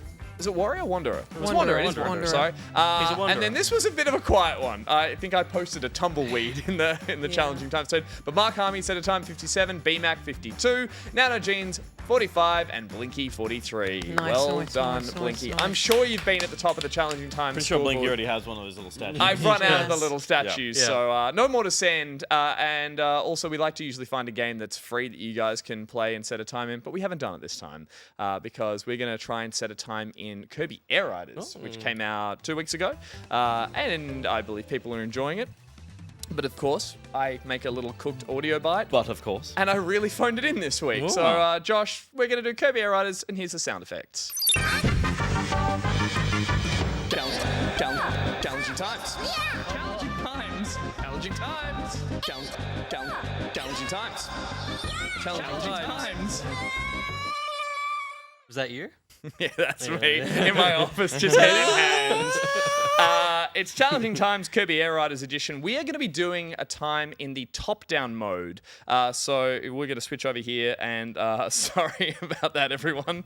But if you've got this game, and you might have been setting times in this mode, there is a time attack where we're all going to go 4 laps and get our best time for all 4. Do we have to be Kirby?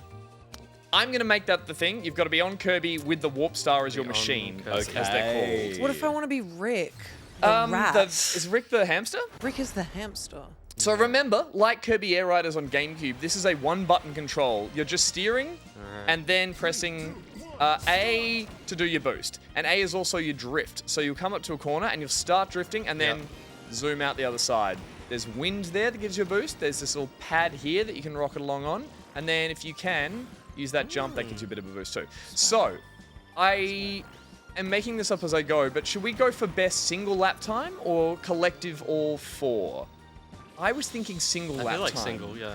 Because the reason I say that is there is a mode to do endless, where you just do lap after lap after lap. And I'd like for anyone who does want to try and set a time at home to just spend, you know, hours at a time trying to cut the... You did 2 11:48s to the 100th of a second twice in a row. That's crazy. Here we go. That's fucking nuts. That's crazy. Oh! A 1081. So, Pew, pew. but I'm up for changing this on the fly. We could go for a whole collective. Why not both? What do we think? Just post that. I think And that. Yeah. So Why you've not? got individual lap times as possible victories, but you've also got your total of 4 laps, setting me a time of 46.98. I think that we're playing for total time tonight. Yeah.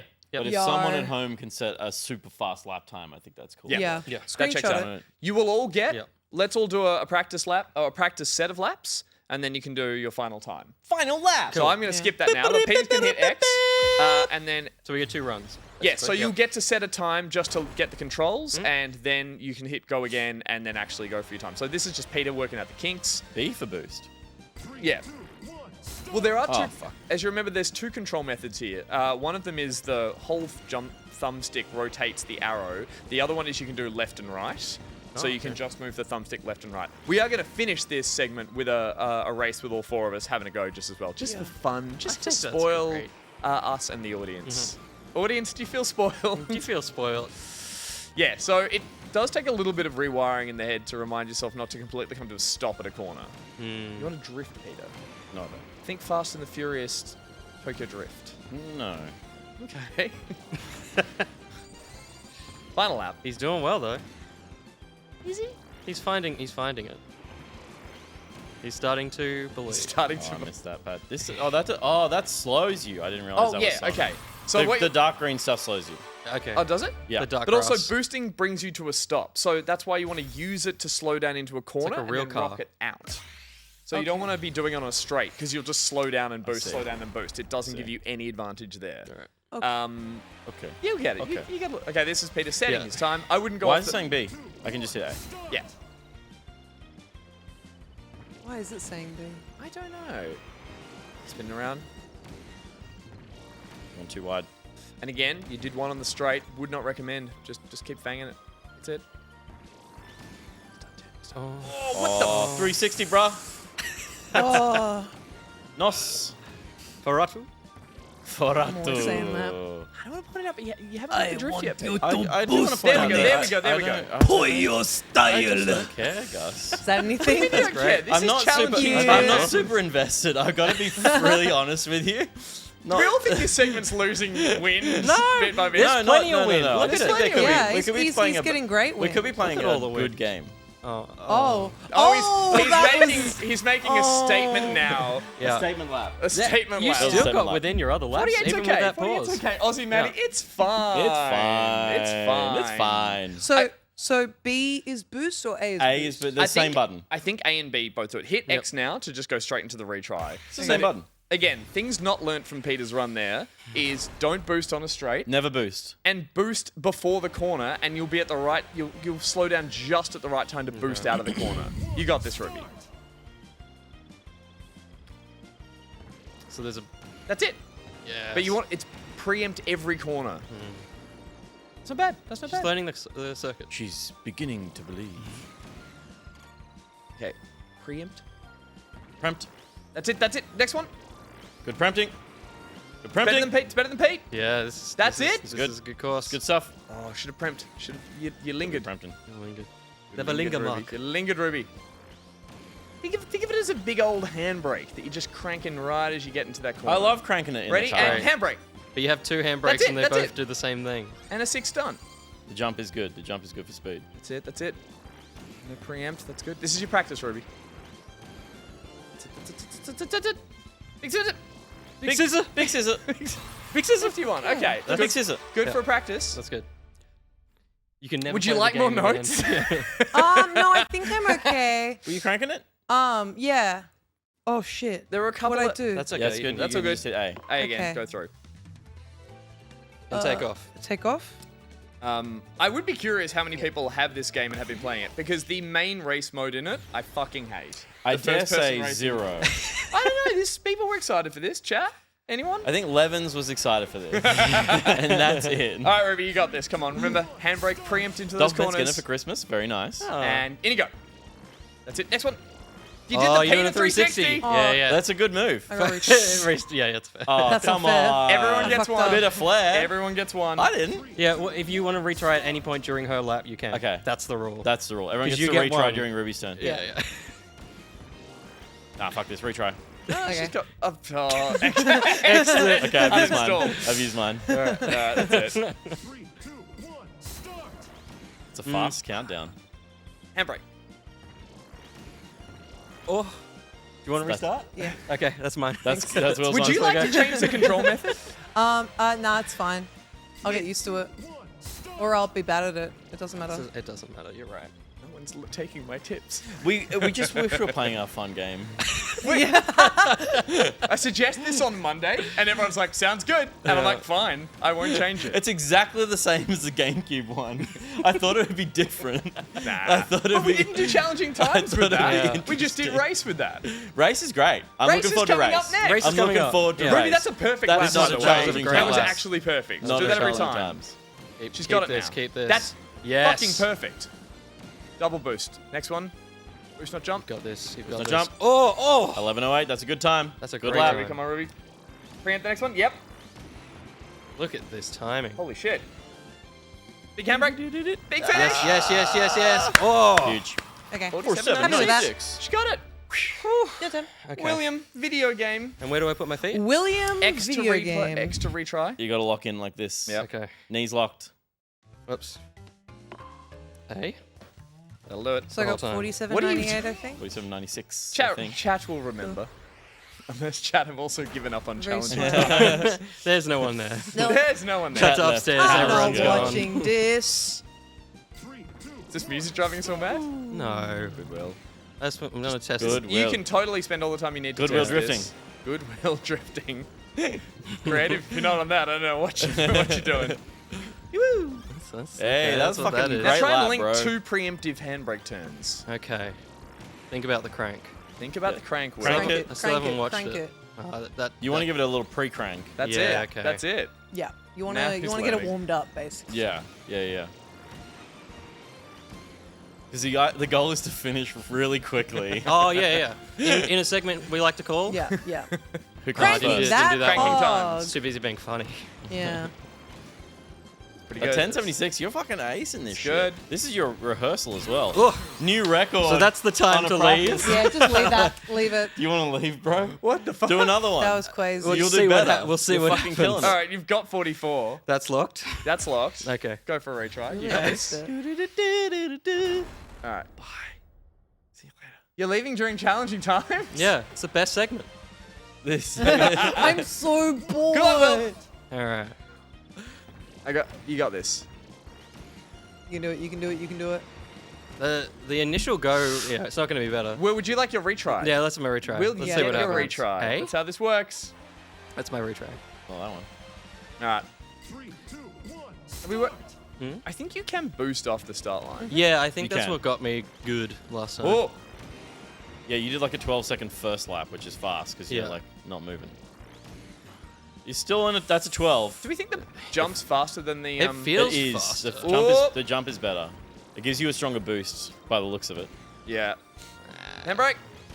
Yes. Very good. Very Feels good. good. Oh, William. Oh, baby. I get my last lap finally. You don't. What do you mean? You set one before. That and was played my it. practice. No, played there this was one game already. way There was more already than time set. everybody. You've been playing this shit all day, bro. I have. I really Yeah. have. I was like, how do I make this segment better? I'll focus and play on it all day. Round the freaking up. Damn. That's a Good. 44. You were plus. Billion. Yeah, you were plus almost 200ths of a second. Not Okay. much. Yeah. I did have my two- legs 2/10 locked, of a though. second. Yeah. Sorry. That's it. 2/10 Does of a that second. negate it? Or? So wait, Yeah, everyone you set need their to be time? straight legs. Yeah. I Yes. think so. Yep. Don't I get mine? No, you already Didn't fucking you- set you already multiple said your times. time. I showed you how to play in one. Wait, did you get so- 44.94? What's the difference? That's guess that's the best time. That's still the the best best. time. That in is the it. personal best. That's the best which time at the top. Will set. Yeah. Yes. Yeah. Give it Yeah. here. Okay. I want I guess one. he's within the confines of the I've television. only done Of one the run. television. Yeah. Yeah, that's it. I just want Okay, but we all get a get a to. I retry. want to practice I get what a I preach. retry. unbeatable retry. Oh no. Yeah, because I think I got the worst times. I think I should get to go again. Yeah. Yeah. 3, 2, 1. Start. So that works. Yeah. Yeah. Okay. It's because he was at the bottom of the Fallout board. it. He can't have it again. I can't have Yeah. it again. Yeah. That wasn't great. Yeah, that would be so embarrassing to be at the bottom of the board. Wouldn't that be awful? Yeah. Be cringe as fuck. This whole segment's cringe as fuck. Yeah, Yeah. truly. You chose Kirby. I'm gonna need you to retry, please. Yeah, I want. That's not you how to- this I want works. you- Yeah. Yeah, No, no, yeah, it is. no, it You is. should No, restart. but I don't have to do it. No. No, you do have to do it. That just means I play I longer. literally That had just to means every this segment time. goes longer. That's fine. Fine. Yeah. I'll fucking Yeah. retry. Thank you. Jesus Christ. That was a real fucking two. Yeah. Yeah. It's this, then just on other screens. So Yep. strap in. I'd like to. Like to retry? I'd like to reach. No, no, you don't get told. one. We only go. Is the joke here? We get to the end of my That awesome. first lap was fucking dog shit. This is your run for sure. Yeah, this is Yeah, this is your moment. No one retry him. He's doing bad. Yeah. No.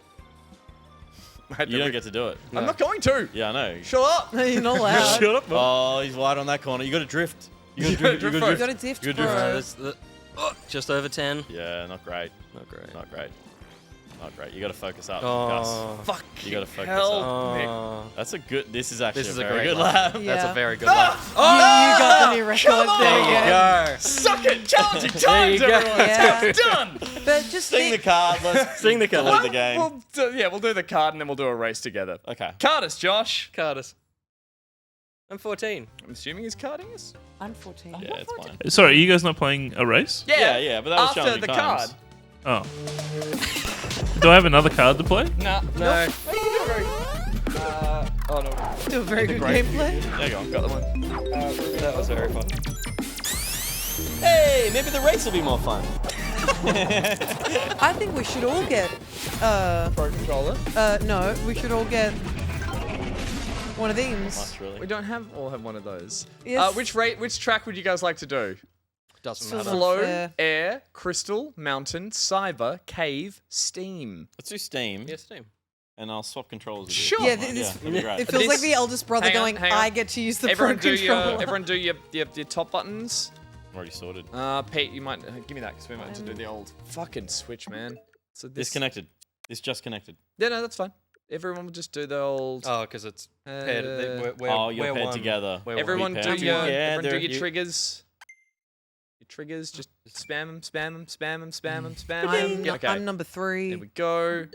Now. Beauty. There you go. Okay. Oh, thank you, Peter. Yeah, you're very welcome. And then it's your minus or plus button once you've got it. I mean, we could all do the same thing, right? Oh, that guy. Meta Knight! I'm gonna be the mushroom. Someone hasn't joined. Is it me? Yeah, Oh. Yeah. it's your.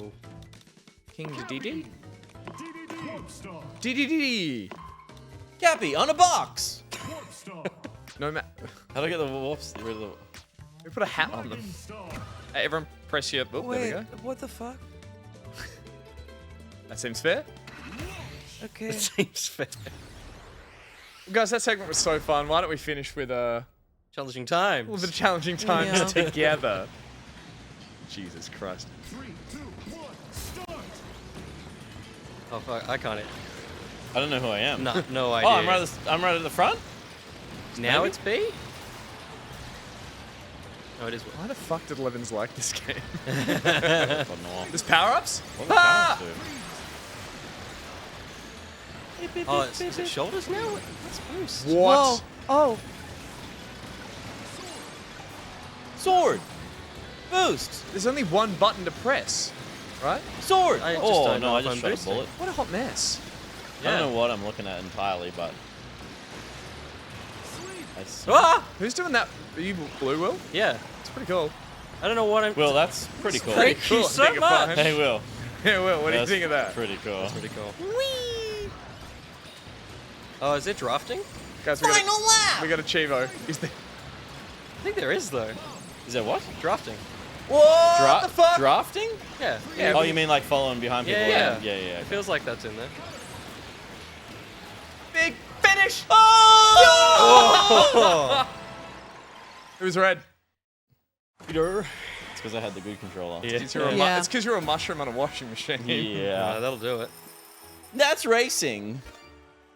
Come on, man. I don't want to play. This is great. I don't want to fucking play. Can we switch back to us? This is great, Gus. Oh, it has little. Oh no, I'm doing it in sync with that. That's what that is. I thought it had little Wow. rattles, but it's. That feels nice. Are we back to us or is the game still up? I think we're back to us, yeah. Josh? Are we back in the room? We're back in the room. We're just not seeing it, yeah. Josh left too? No, I mean, now you're back. Now we're Hi. back. Oh. How are you? Would you like to join Challenging Times? You can do so by heading to the Discord. There's a Challenging Times thread there. You can set your own time. Just screenshot Flower Run on that top-down racing mode. Set your best time. There's an endless mode you can do where you can just set constant times and try and shave off milliseconds at a time. Spend your whole weekend just trying to set a better challenging time than us. Will I give you a prize? Probably not. We ran out. Challenging Times. Challenging Times. Sorry, I got in early. Challenging Times. Challenging Times. Nice. Ad break.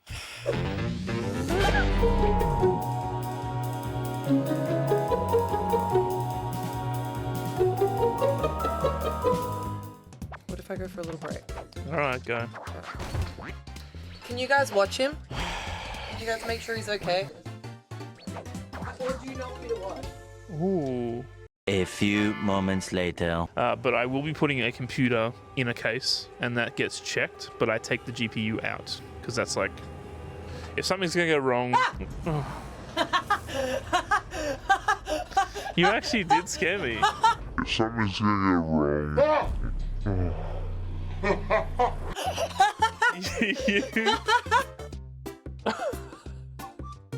Did you hurt yourself doing that? Nah. That was awesome.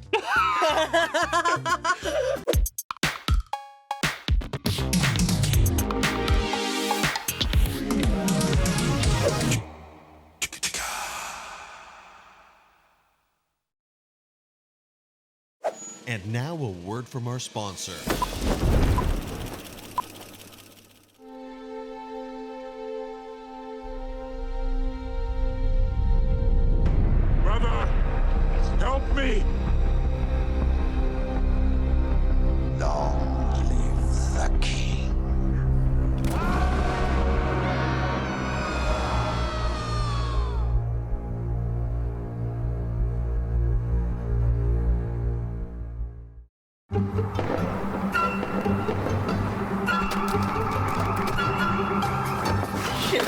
Shit, that went pear-shaped so quick. Oh, hang on, man, just keep pressure on it. I don't want to die, man. You gotta get me to a fucking hospital. Okay, we'll take the freeway. No, we'll take the highway. What difference does it make? I'm leaking here, man. Actually, this is the perfect opportunity to try my new BMAPS navigational system. To the Royal St. Anne Hospital. Please and thank you. Now traveling to Royal St. Hospital. Would you like to take the TLDR route? Yeah, sure. Now rerouting to the tastefully long drive route. Estimated arrival is when the time is right. I'm sorry, I don't know if I quite heard that. How long? Relax. With BMAPS, every time you drive, you'll discover something new. No two trips are the same, even if the destination is. And you're always promised a brand new digital scenic route and a whole new map. That's the beauty of BMAPS. I don't care, I'm dying, man. Yeah, man, we don't need maps. We need to get to hospital. We need to... Now entering Skyrim. What? Oh, wow.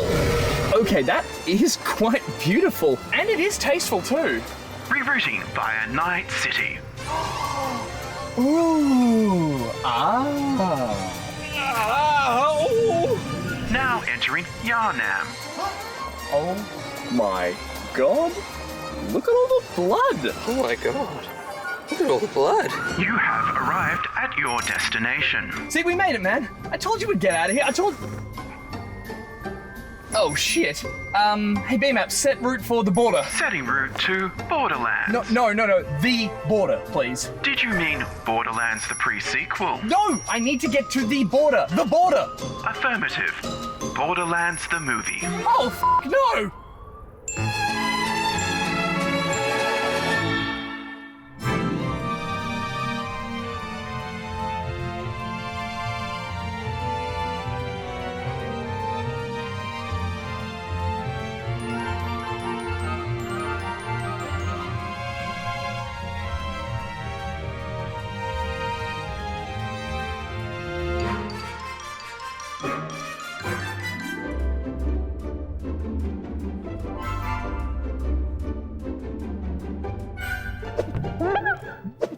He was so young. Was he? Yeah, I know he doesn't He was necessarily. 85 on Spotify. Yeah, but like, and I know he But he he was likes old 14. music and old movies and stuff. But he's only 14. I think. I want to say I'm going to miss him, but it just means more work for me, and that's what I'm really sad about at the end of the day. We'll just hire someone else. He's very replaceable. I just hope I'm in his will. That's true. What is Will? That's a gross thing to say about being in Will. Oh, Oh no. isn't there a little bit of will in all of it? No. No. No, I don't know how to get up out of this hole. that's what happened That to a Will. dog. Oh, that's man. that's how we got in The him. gang I get don't out know of what's Will's happening. hole. Oh, do you hear that? Do you hear that? Oh my god, Jesus! He's I can slapping the hear ground. He's He's alive! alive. He keeps kicking cameras and televisions. I think he's making more of a Oh, scene. Scotty, Scotty's give him alive. the kiss of life. Give him the kiss of life. Oh god. Yes, baby. Okay, Scotty. Careful, Will. You could hurt yourself as an 85-year-old. Scotty, come on. Come here, Scotty. Come on, Scotty. Scotty, come on. Scotty, come Scotty. Come here. on. Come on. Oh, Scotty, come here. Come here. Up, up. Will up. Scotty, up. Scotty, up. There. Scotty, up. Up. Scotty up. Scotty, up. Scotty up. She Scotty, know. Scotty, up. Scotty, up. Scotty, up. Scotty, up. Scotty, Will down. Scotty, up. Scotty, up. Scotty up. Scotty, up. Scotty, Scotty down. Scotty down. down. Scotty down! Scotty down. Welcome back. And Hi. if you've been Scottying on down, Yeah. I don't know Alright. what to No, say no, about come on. We anything. saw improv You've been last night. I want to hear how Pete strings this one together. I'm a Northern Londoner. Oh, he's done accents Wow. now. That's Is that funny. English? I'm the Bowen. That was English? It was Northern London. yeah. Northern London. Yeah. But they're from actually Yorkshire, but went down. oh, They were I got it. visiting. They caught the train down for the day. Yeah.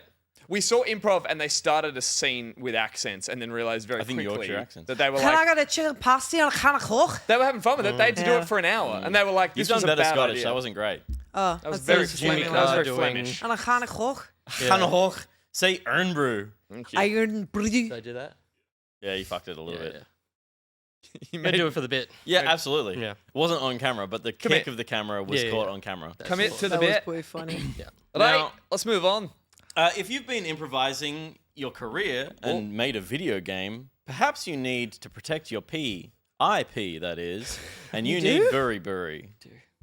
He did. We did. Burry Burry Good work, Josh. is our returning business pocketeer partner. And she's an Australian IP lawyer with a passion for working with indie developers. Aye. Her work involves assisting game devs and creatives with protecting their IP.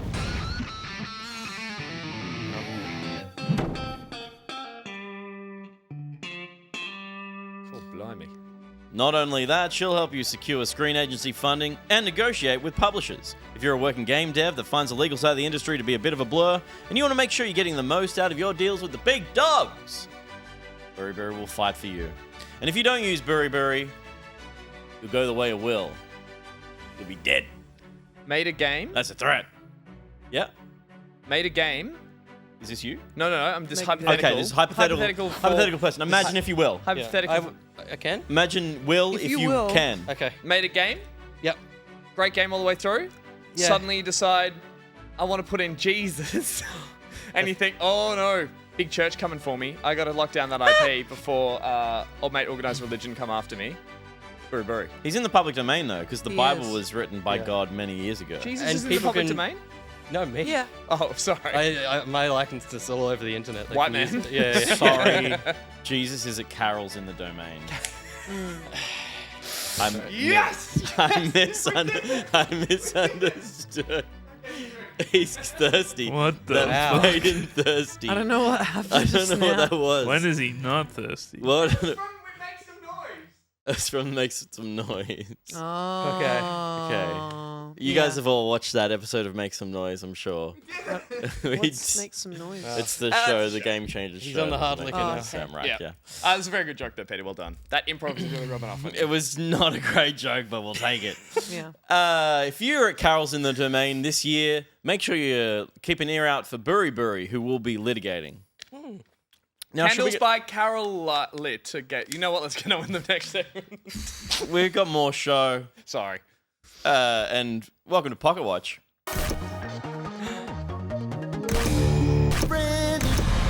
Dazzling images. Nice. I said TV glow. I think I understood. Yeah. I think I've understood. I understood all of them. Okay. It was like a live reaction commentary of Ruby's brain going, I think, Is that you channel surfing? Just going, news? Yeah, you know what? Sport. That's called TikTok. that's just. I love to have a say on everything I see. This is back pocket. This is why you don't drive. Can we put in? Like, Can we put in, ladies and gentlemen, we got him. Yeah, that's good. Plays. Yep.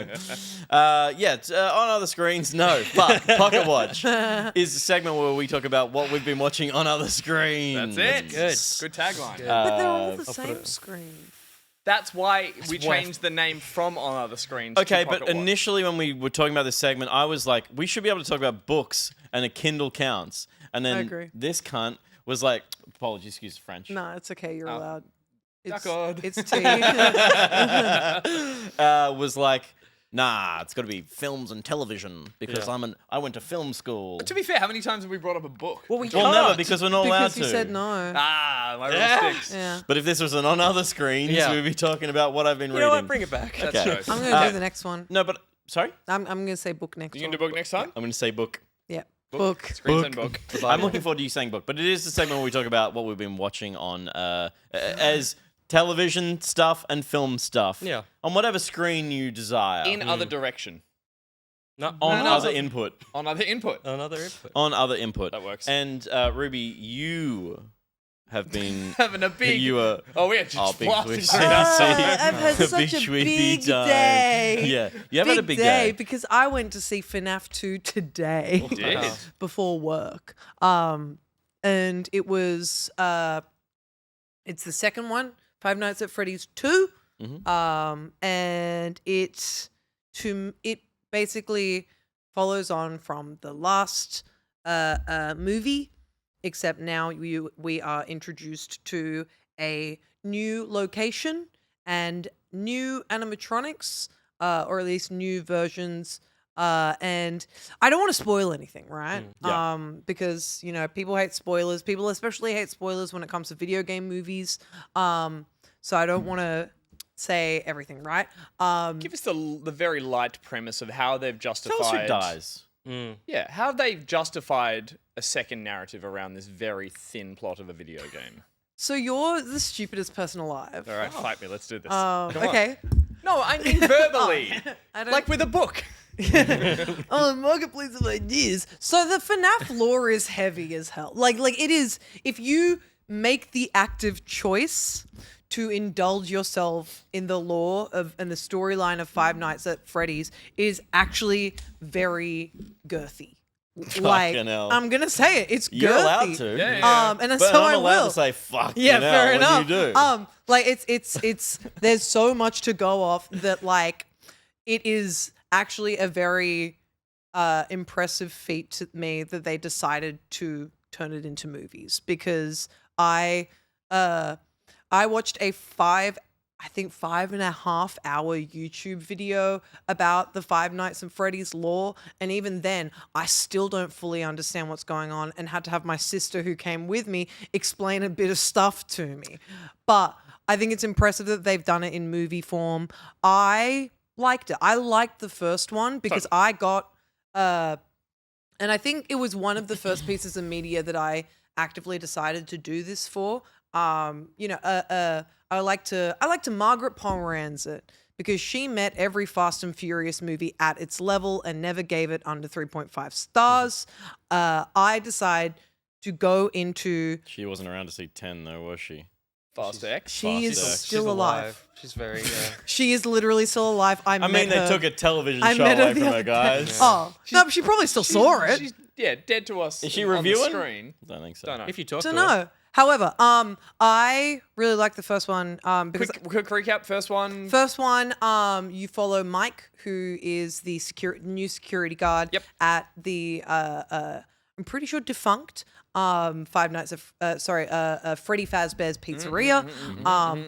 He starts to see and hear some crazy stuff happening. The animatronics are coming to life. His younger sibling also comes to to his job, and they make friends with the animatronics. And a lot of people really didn't like that the animatronics ended up being really nice. They had to be they made them the heroes in the first film, even though there were still bad ones. And there was a guy in one. And They'd be the main antagonist of the first film was William Afton. Correct, Rosie? Thank you. Sorry, as my sister, I went to see it with her today. My memory on everything is a little hazy all the time forever. So, main antagonist is William Afton, who is the creator of Freddy Fazbear's Pizzeria. And the animatronics are friends with the main characters, right? So this one, at least in this one, the jumping off point. What are we looking at? In this one, the animatronics of the first film are implied to not be around anymore. So Mike, the played by Josh Hutcherson. Peter, played by Peter. I said this in the first movie. I'll say it for this movie. I think he does a great job. And I love him.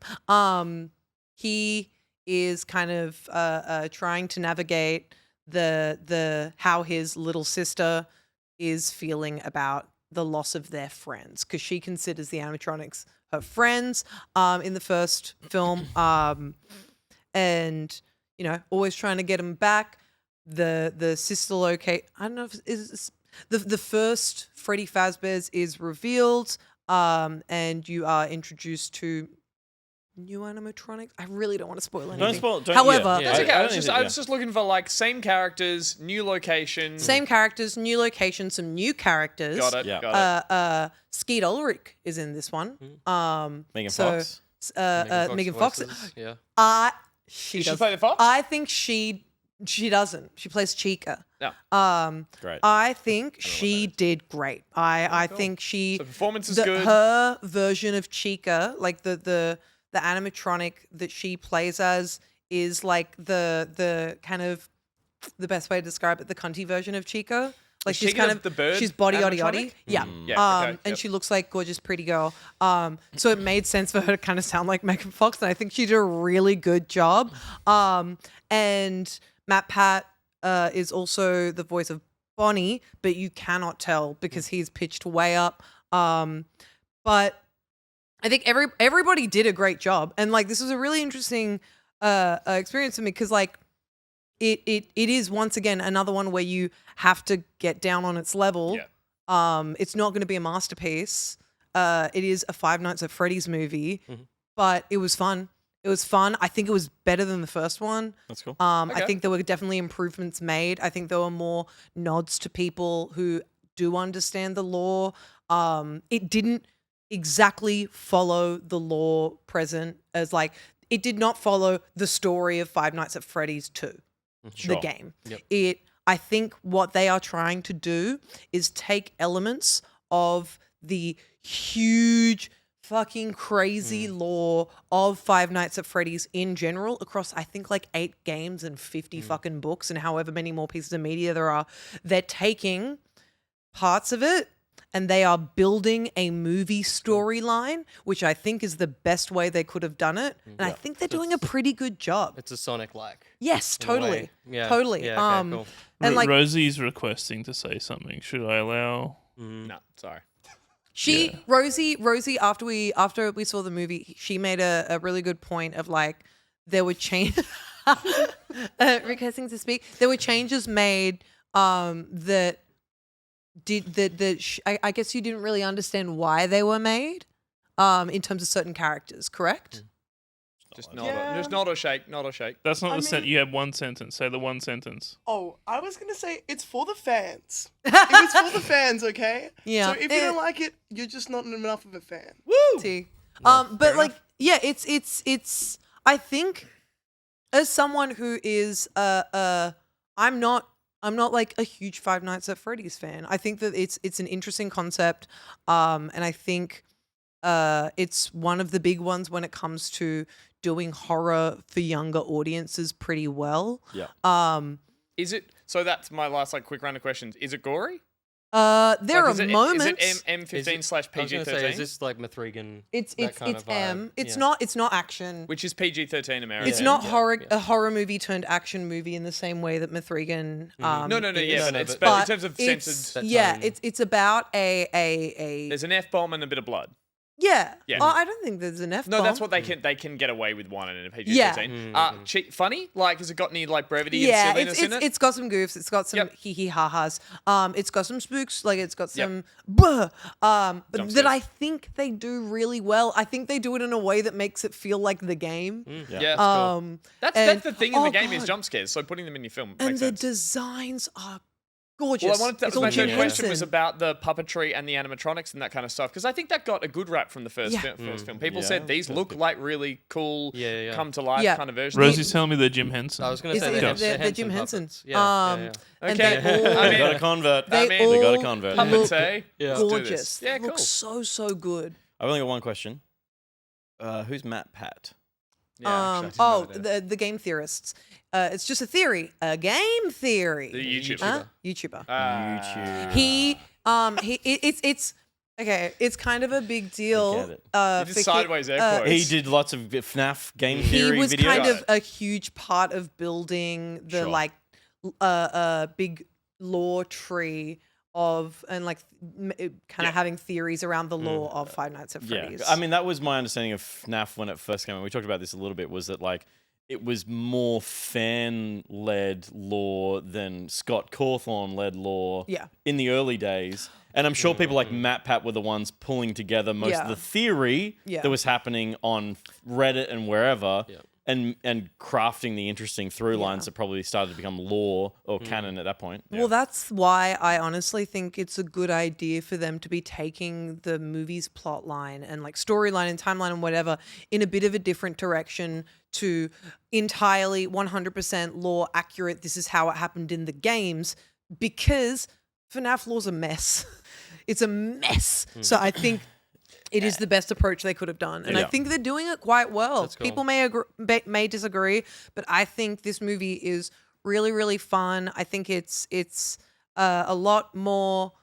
It's a lot easier to follow and well put together than the first one. And it dials up the horror a bit more compared to the first one as well. And it's good. There are like some actually like really scary moments in this. They're not afraid to make things look horrifying, which I think is really cool. Nice. Yeah. Well, on to another series that has found itself in the horror genre quite frequently in the kind of last couple of seasons, but Stranger Things, guys. Yeah, I haven't binged in a while, but I binged Stranger Things season 5. There's the 4 episodes that have come out before the next 3 drop on Boxing Day, followed by the season series finale, which will happen on the 1st. The New Year's Day. On New Year's Day. So yeah, Stranger Things series 5, very expensive. A lot of money being spent on this. Netflix is now, absolute golden child of the series. I went into this thinking I was sick of Stranger Things and then realizing I was just sick of the marketing. And how much the messaging and how much the promotion they put behind this series. But I realized, I even thought I must have fallen off the previous season, and I watched a recap and was like, oh no, I watched all of that, and I enjoyed all of that. Stranger Things Series 1 is probably one of the best seasons of TV I've ever watched. I remember being so blown away by it and just thinking that is the best TV we'll ever get.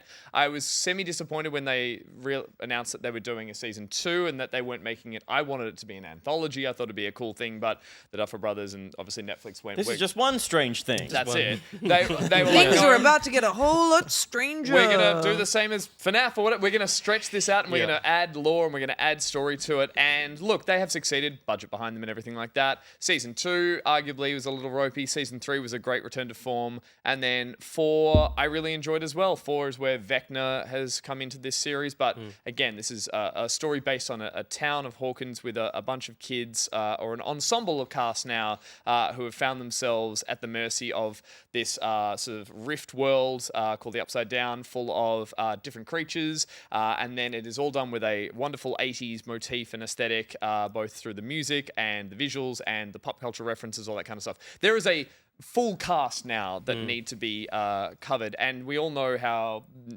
this kind of like streamable, bingeable TV works. It's a lot of padding. There's a lot of stories all fractured off, and it's like, will, Game of Thrones style, will the story actually proceed at a rate that keeps my interest going?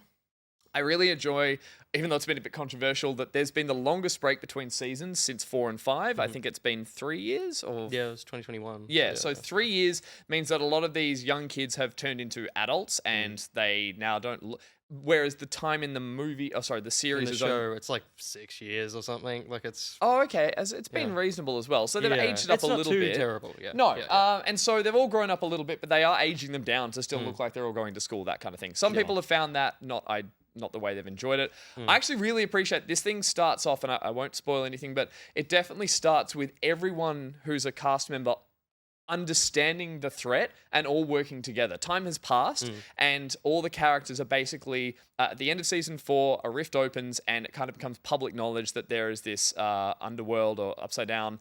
It's been militarized. They've all been put in lockdown, and the show starts with all of them going, we know this is what's happening and we're doing nightly raids to try and get out of here. We're all on the same page. Whereas a lot of this kind of series TV is about characters misunderstandings and not being able to communicate to each other. There's always like the second to last episode, they all reunite and tell each other the stories of the show. And you've known it because you've been following them all and you're like, gosh, if only this character knew what this character knew. They start this with basically every character being on the same page and it's a really refreshing start. There's what some people have called a bit of a clunky exposition dump, but I really enjoyed it. It's Maya Hawke's character. Robin does she's running a radio station and so she just does a morning radio update and says what everyone's up to. It's a clever way to get it in there. And then from there, it's basically these characters... So, by the way, guys, sorry to interrupt. That's a real digital radio station that's running in Australia, the UK, and the US. You can listen to. Oh, really? At the moment. Fuck the marketing, man. I just thought it was the KFC Stranger Things double down, but no, I think, they've gone hard on marketing, and there is such a fan base for this show now. Like, there is an audience that have grown up with it. But yeah, in terms of the story, I won't go much more into the fact that, things are evolving. characters are discovering they have more connections through to it. We've still got Eleven and Hopper who are running around kind of trying to work out. People are taking action. I think that's the nicest thing about this season because obviously there's one season to go. And I really appreciate that all the characters are like, we have a goal and we are charging ahead with it. There's still some breakout, like standout performances by Dustin, the character who plays, the actor who plays him. And I forgot all the characters' names. But cool guy in a band in real life. Joe. Joe. I still love all the dynamics and all the relationships. The only one that everyone has pointed out is the character of Will in it, who was the original one who gets kidnapped and has a strange connection to it. This is slowly building to his arc and how he was the start of this series, how he will be the end of it or be part of it. Time in the strange lands. Exactly, the strange lands. And unfortunately, it feels mean to point out, but these kids all grew up learning how to act through the show. Yeah. And I think he just hit his ceiling maybe a season or two ago and just hasn't progressed as an actor. Whereas the others are doing, as an actor, the others are doing some great performances. I think they've done a lot more around the show. Well, that's the thing. I think it seems like he's the only one who's done the least. Hasn't done Finn anything Wolfhard else. has been in all these movies and has been flexing his Directing acting chops and directing. Yeah. Whereas this actor, and you know, if you didn't want to act, that's great. But it does show. It does. His dialogue is not great. That's the other thing is he's given all of the second screen exposition. Yeah. So every time a scene ends and then a new one starts, he's the character that's like, here's everything you weren't looking at a second ago. And maybe that's been in more media than I think, but I definitely it's strong. And try not to think it if you are about to watch it. We are in an era of screenwriting is made to keep your attention if you're on your phone or to at least re-explain to you what's happening because this show goes hard on that. I'm assuming that's because this skews towards a younger audience and maybe they're aware of this as the current audience trend. That's me being pretty cynical, but there's a lot of points where characters re-explain something that just happened. That's probably all I'll say. The visuals are fucking amazing. The needle drops are great like they always have been. And I really still love that. I'm sure it's intentional, but the Duffer Brothers do this great thing throughout the whole series of very light homages to 80s film and TV. They went pretty hard with some other seasons, but like there is hints at Poltergeist, Aliens, probably some Ghostbusters, but like just little like half lines or framing or a character standing up to a monster in a way that you feel you've seen in another film, which... I don't know if they're Easter eggs, but they definitely feel really cleverly or just lightly put in with a deft touch. So some of them are heavier for sure. Some are heavier Freddy than others. Krueger was fucking amazing. Well, was that in this? That was in season. Might have been last season. Well, Vecna being more Freddy Krueger-esque, all that, but it just... his dad being actual Freddy Krueger from in the cell. Victor Creel is. Oh fuck! It was too. Yeah. You're right. Yes, so there's definitely those kind of notes in it as well. But yeah, I went in pretty cynical, and then I was like, fuck, I watched all 4 in like one sitting, and I enjoyed binging it.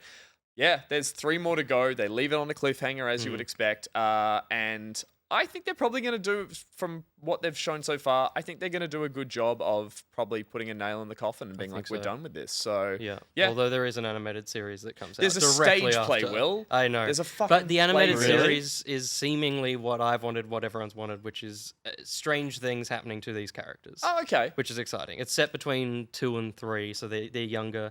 I don't know if they're still using the actors voices and or everything. if they're finding some I'm sure younger... they will. I'm sure they will. But it's going back to Telltale, it was a Telltale game that's now been adapted into a series, and you can tell by the animation there's still remnants of it. I'm okay with the animated one. I just saw that there is a... There's a stage play that's canon, which it's is... about Vecna and about... It's canon. Yeah. Okay. Yeah. I mean, it's nothing got- gets made on with this IP now Yeah. that isn't completely just like created in a lab. There's So And then no there's, EU. there's also a PSP game that you have to play to understand in between season 5 and I'd the like stage that. play. That's a little less on the Yeah. nose than every other bit of marketing for this. But again, props to them for creating a brand that is now, as I've said to Will, just red glow on blue particles with a single beam of torchlight or bike light. Like that is just, you can squint and be like, that's Stranger That's Things. Stranger Things. That's Yeah. all it is. Yeah, but for sure. it's still good. I Strong reckon. start. Yeah. 4 episodes, 4 to go. 4 to go, yeah. yeah. And I'm sure that last one will be just... Does it feel like it was shot and written with cliffhanger at the midpoint in the season? Yeah. Yep. Yeah, 100%. I think so, but also the first 4 episodes I saw them too. If they felt like they could have been a full season. like the arc that they did. content-wise, You know, yeah. I agree, but I hope they are ramping up speed to Me the too, finish. me too. And 'Cause I- that's kind of what it feels I almost like. say the opposite. I feel like there's 2 episodes of content that was, and it's all good what they pad in with it, but it's like some of the stories they go here and then immediately fall. I don't off. disagree, but I've definitely seen shows padded out with less. Oh, totally. It's So I all think- it's all good content, but there's Yeah. a lot of we're gonna defeat it now, and it's like it's F1, buddy. Let's calm down. Yeah. What's that? Again, Yeah. all my final point is that they are taking action in this, Yes, and it's rare to totally. see that happen in TV shows these days because you know they want to get 12 episodes in a season, and you're like, God, it's going to be forever before I see how I they get know out that of the there's got to severance be like office. a 50-minute flashback episode coming soon at some point as well. It's Oh, like The one thing I'll say to Josh as well is they do a callback to the most controversial episode of the whole series. Oh, when 11 meets The, his Yeah, sister? that was an episode I thought they scrapped for law's sake, but They there's pull a something from they it? pull something Yeah, from okay, that. cool. because And I that was originally like a pilot for a potential spin-off, Yes. right? Yeah. I think, and it was right, when yeah. it felt no the one most wanted that. pokey, and no one liked that. Yeah. And they were like, "We're Yeah. not going to bury that." We're That's gonna I reference respect it." that. I don't respect remember going, hey, that shit that you hated, fuck you. We're actually still doing it. We're the remember Duffer it. Brothers. Fuck you. Yeah. Was that when they were driving a car through a tunnel? She Yeah. completely With a leaves and bunch of- goes to. That's all I have in my head. She goes to New York and like meets kids who have With a powers. perm. And it's like, She learns, yeah. she learns how to wear a leather jacket and slick her hair back. Yeah, Okay, Yeah. it That's was the terrible. that's the story arc of The that. season's good. Yeah. I like it. Yeah. I like it. Yeah. Cool. Yeah. Right. All right. Well, I've only seen the first episode of Pluribus, which is Vince Gilligan's new show. It's got Rhea Seehorn, who was Kim Wexler in Better Call Saul. I don't know either of those names, but they're fucking amazing names, both of them. I've still not watched Better Call Saul. That's her name? Yeah. In real life. That's great. Yeah, but so you don't know Kim Wexler or Rhea Seehorn? Yeah. No. Character Kim Wexler, actress Rhea, and she was a standout in Better Call Saul, and I knew she was going to be attached to the next Vince Gilligan project, and Who did Breaking Bad? he did he did Breaking Bad, he did X-Files back in the day as well, and this is X-Files. Yeah. Oh, cool. In many ways. I can't say heaps about this show, at least the first episode, without spoiling the setup. It's an hour first opening episode, and it is right from the start kind of establishing some kind of technological invasion, alien invasion, something that is going to disrupt the world in a major way. And pluribus means of many. This is the Latin. And so there's this kind of like, okay, what is the many? What is what's coming? And by the end of the first episode, One moment. Rosie, shut up. Thank you, darling. Cool. This is Apple TV. Yeah. And that going in for me was like, that was the thing I was worried about the most. Interesting. I think there's great television on Apple TV. Yeah. It all looks the fucking same. It's the least interesting looking programming ever. It looks sharp. It looks great. It's really bright. That's the Apple TV look. And I was like, that's not Vince Gilligan. So I hope it doesn't look like that, and it fucking doesn't. Oh, wow. Right. It looks I'm seeing shadows. great. Yeah. And I'm seeing shadows in the corner So it is a, it feels very Hitchcock. Oh, okay. It is, it feels scrappily made. It feels like it's made with, it's a period piece. It's set in the 90s. And it feels, like 30 years ago. it feels like it's shot period piece. with that technology. Okay. And it has so much character frame to frame because of that. And a lot of the Hitchcockian stuff is that how you'd say it? Hitchcockian. I think that's right. Yeah. Hitchcockian. We're back to cock. We're always. Yeah. We're always A lot of Hitchcocky. a lot of stillness in the camera, like a lot of like big wides, and like slow motion through things, and really letting you try and find what's in the frame that is disturbing, because you feel disturbed and you're not sure why. You know, Yeah, sick. Rear Window and birds and all that's like. Because this, and again, I've seen the trailer and I've heard some. She is the one thing that hasn't changed when something has gone on, and it's kind of you're following this one character who is trying to discover what's happened and how she is different from it all. I'm not trying to spoil things. I'm trying to give her like a bit of a like. There's Totally. it's She eerie 'cause of she her- is she is definitely the central character and stands apart from the rest of what's going on. Yeah. You are introduced to her at the start of the episode, and she is and I don't know why she's different. That's obviously the journey of the show, but she is a writer of like smutty fiction. She's a really interesting character. She's traveling around. She's flying around America, selling her books, and she's just like traveling with her agent. And she's kind of like strung out and a bit over everything, and feels like she's successful, but she's not really doing what she wants. She's just doing what's making her money, and she's like caught in this emotional turmoil and this kind of like crossroads in her life when this cataclysmic event happens, and she finds herself surrounded by it, not in immediate danger, but lost in it. Confusion and And it's not a comedy. It's not like a Last Man on Earth. It's not like trying to be playful. It is it's black comedy at least. Like, no, is it? Oh, really? No, it is straight, and it is like it's kind of thriller. I thought this was a bit more not comedy, but I thought there was definitely a dark sense of humor to this from I the can trailers. I can tell you, episode 1 has. No it's not trying to be a comedy. Yeah. It's amusing in its technique, but it is not trying to make you laugh. Yeah, okay. It's anytime you laugh is because of the absurdity of the situation that is grounded in the reality of this world. So there are things that are funny, but it is not a comedy, even in a black comedy kind of way. It's not writing jokes. It's not writing situations that are funny. It's a disturbing situation, and there's humor in how disturbing it is at times. The kind of classic thriller doesn't end with like the Hitchcock visual style, and Vince Gilligan is absolutely in there as well. His style is in there, but the music is fucking phenomenal. What type? Like, It's orchestral, and it's not trying to do like the synth 80s thing. It's doing like classic film scores and all that kind of like and a lot of strings work and a lot of that kind of tension building stuff. It's really, really beautiful. And again, like I was enjoying the performances. The setup is great. The storytelling, the visual storytelling that Vince Gilligan has is much faster paced than a Hitchcock, but you can see where he's referencing him. Things like jumping through time through edits. That's where humor is in kind of editing and visual kind of language. It's a really compelling first episode. Is it all out at once, or is this dropping? It is dropping one a week. Okay, Apple right. are smart. Yeah. Apple know how to drop a show. Yeah. I think maybe 5 episodes are out now. Something like that. And then at Christmas, and then at Easter. and then only... I think it's an 8-episode run, so it's just past halfway. Yeah, sick. So it'll be done before. You've sold me.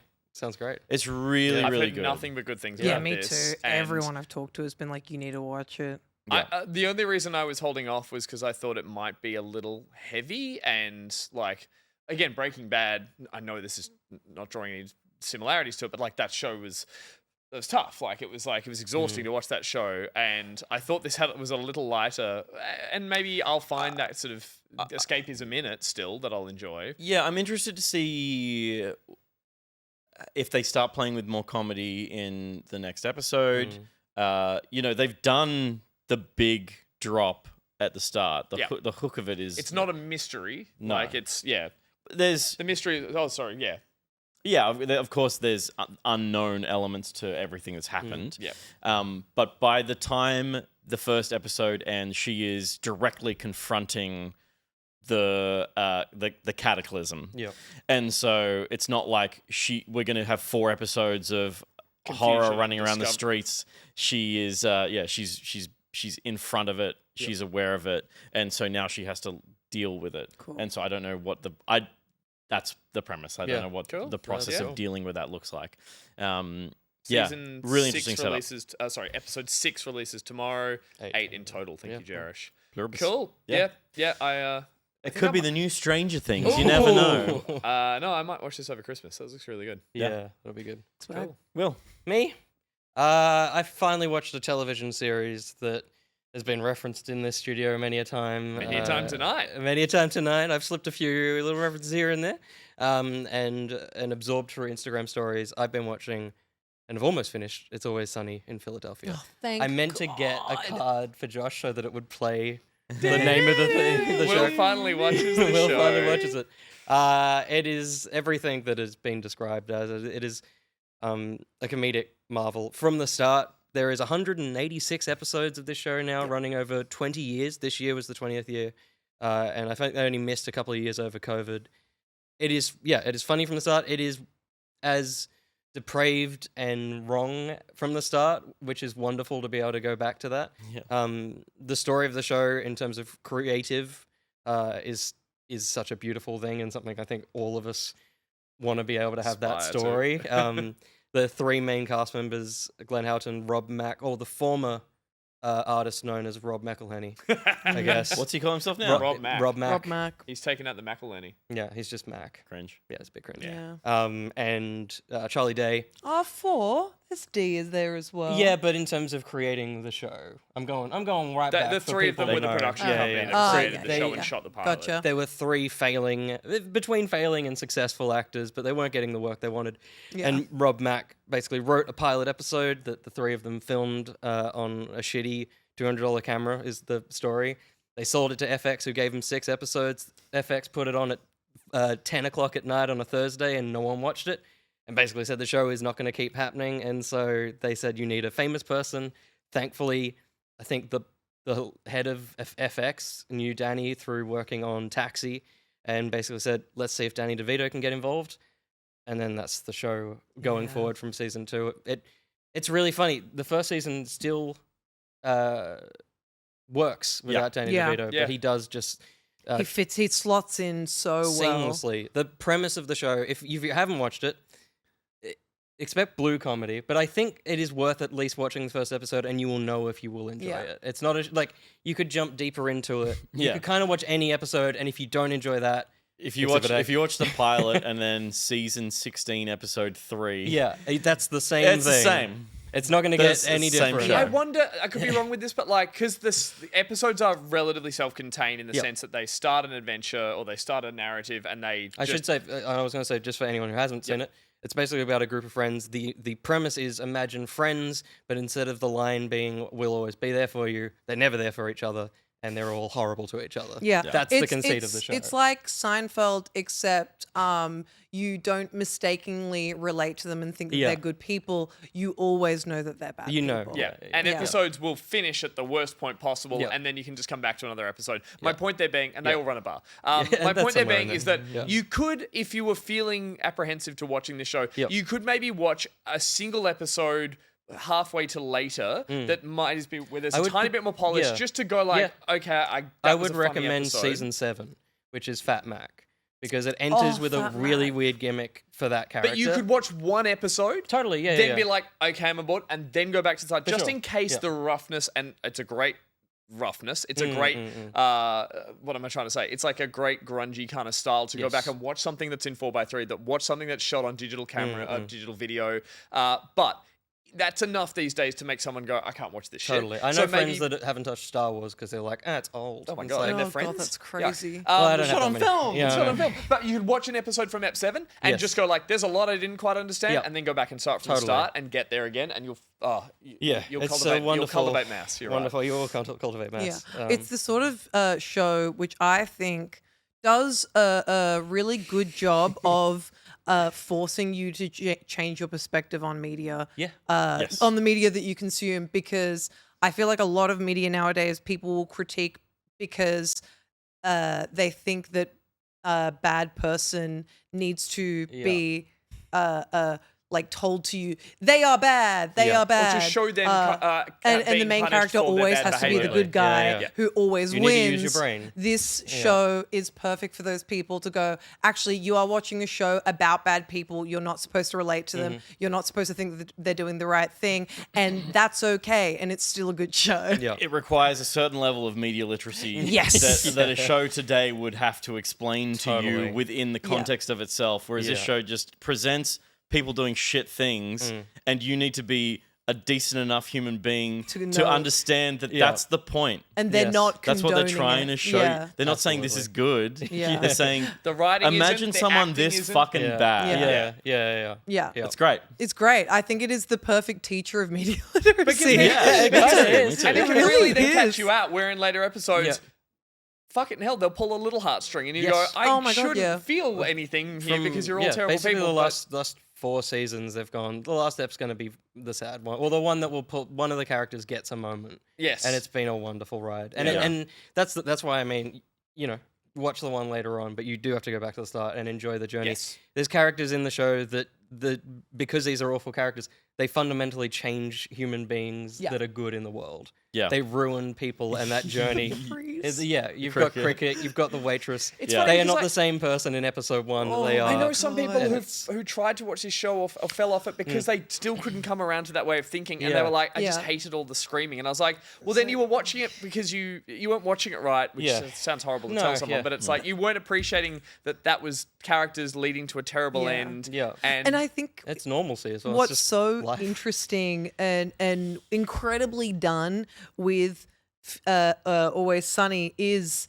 that like jarring change that you see in normal people throughout the show, and yet the main characters never learn their lesson. Yeah. They never change. They continue to be bad people, and Yeah. I think that's awesome. Yeah. I think good it's stuff. I think fucked also up. just we're even like half seeing down here on the bottom, like it's an amazing show that over the amount of time that it's been made, it's not Friends or Seinfeld where they I mean Friends but reference where they're just always in the same place coming Yeah. up with different scenarios. Like it's a really creative show in terms of what they do, both with their sets, their costumes, their themes, their styles of storytelling. Then now Yeah. some episodes are flashback episodes, some episodes are completely somewhere else. POVs and and- yeah, yeah. they do everything, and mainly that's because it has existed for so long. Yes. They've tried every trick in the book, so the variety on watching a montage, I'm really struggling not to watch everything. It's amazing. I will also say, 'cause usually Sorry. these clips are like a minute or 2 minutes long, and there's 2 montages, and both of them are 2 times speed, so that it was shorter. Great. You can fit it So all it's in. just more manic than Yeah, it needs yeah. to But be. it does make, montages and cuts of this show Yeah. wonderful. And again, not since like Yeah. The Simpsons have I had a show that's been in that has a moment for Yeah. all these things that I want to reference in a way that spring to mind. Totally. So, And Rosie just turned to me and said, they're in a bar, right? They do on a bar. And that's a Rosie, wonderful thing about the you show. gotta Every watch now it. and then they're like, Irrelevant, "Oh wait, we're in a bar. Let's do an episode Yeah. about that," and it doesn't feel out of nowhere. It's like, Yeah. yeah, that's Yeah, still totally. the people they are. And, Yeah. would you, Yeah.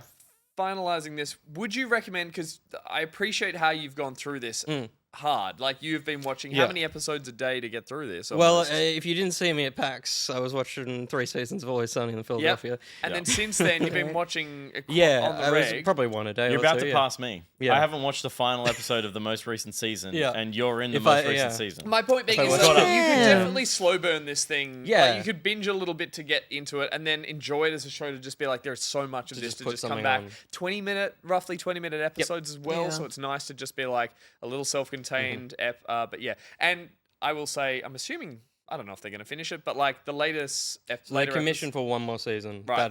That's all And we then know. they're They good. could keep going if they want to, Yeah. but that's the later yeah. episodes have built so much on everything they've done well, and there are just like in the last season alone, there are some episodes that are the best of all time, which doesn't often happen on a show that's kind of Totally. reaching its peak or has reached its peak. Or It's Yeah. impressive that they haven't jumped the shark. No, yet to peak. Yeah, I mean, I think like the closest they've come to jumping the shark is not is just kind of losing a little bit of the sense of what the show should be in growing as people and growing as filmmakers, growing as Yeah. storytellers, and I think like when they started doing the podcast, yeah. which they kind of were revisiting episodes and doing a podcast for every episode, Yep. is where they It's saw so kind of evident. Yeah, they started Yeah. to remember the structure of the thing that worked really well, Yeah. Yeah. and it helped them come back home. Yeah.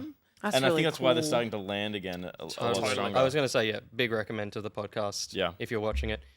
Don't absorb all of it at once. It's just how I consume media. Totally. What I I'm saying it's a bad way Yeah. to do it, but I'm What just I saying, kind yeah. of love about it is having the podcast that covers, every episode up until the point. Having that exist, so now you can watch the show from. Sorry, Every now a and then. swastika every now and then just shows up. just F's. I It's didn't know it fucking turned out that crazy. way. Just F's, I didn't No, know. that one was just an actual There one. is. It's the German Shepherd. But the when like having the show that you can just watch start to finish, and then Yeah. also the podcast to listen to after. To me, it's almost like watching RuPaul's Drag Race, and then after an episode ends, watching Untucked, which is like the behind the scenes cool. part of the show. And it's cool that they're paying homage to RuPaul. And that's how I'm taking Well, it. but from that, that's there's a definitely lot of crap so media true. now that is the wrap-up show afterwards. It's It's the like Office crew from the After what- Walking Dead or Oh, yeah, After that's Game of right. Thrones Yeah. show, which is just like people being trotted out to talk about stuff that's really not that interesting. So many of them are made because the show doesn't exist anymore, and they're desperately trying to get a There's reboot those of ones, some but there's the sort. ones where they're like after every episode of Flagpole Television, we yeah. all come out and it's just a wank fest. Whereas this is friends going back and thinking about, talking about stories that are interesting. And as creatives, they're talking about like, oh, I know That we didn't wouldn't have work. done This this. didn't work. Yeah. I don't like this. I do like Totally. this. It's not about blowing smoke. It's Yeah. about critiquing their But- own creative output. Sometimes they open an episode and they're like, yeah, I didn't like that one.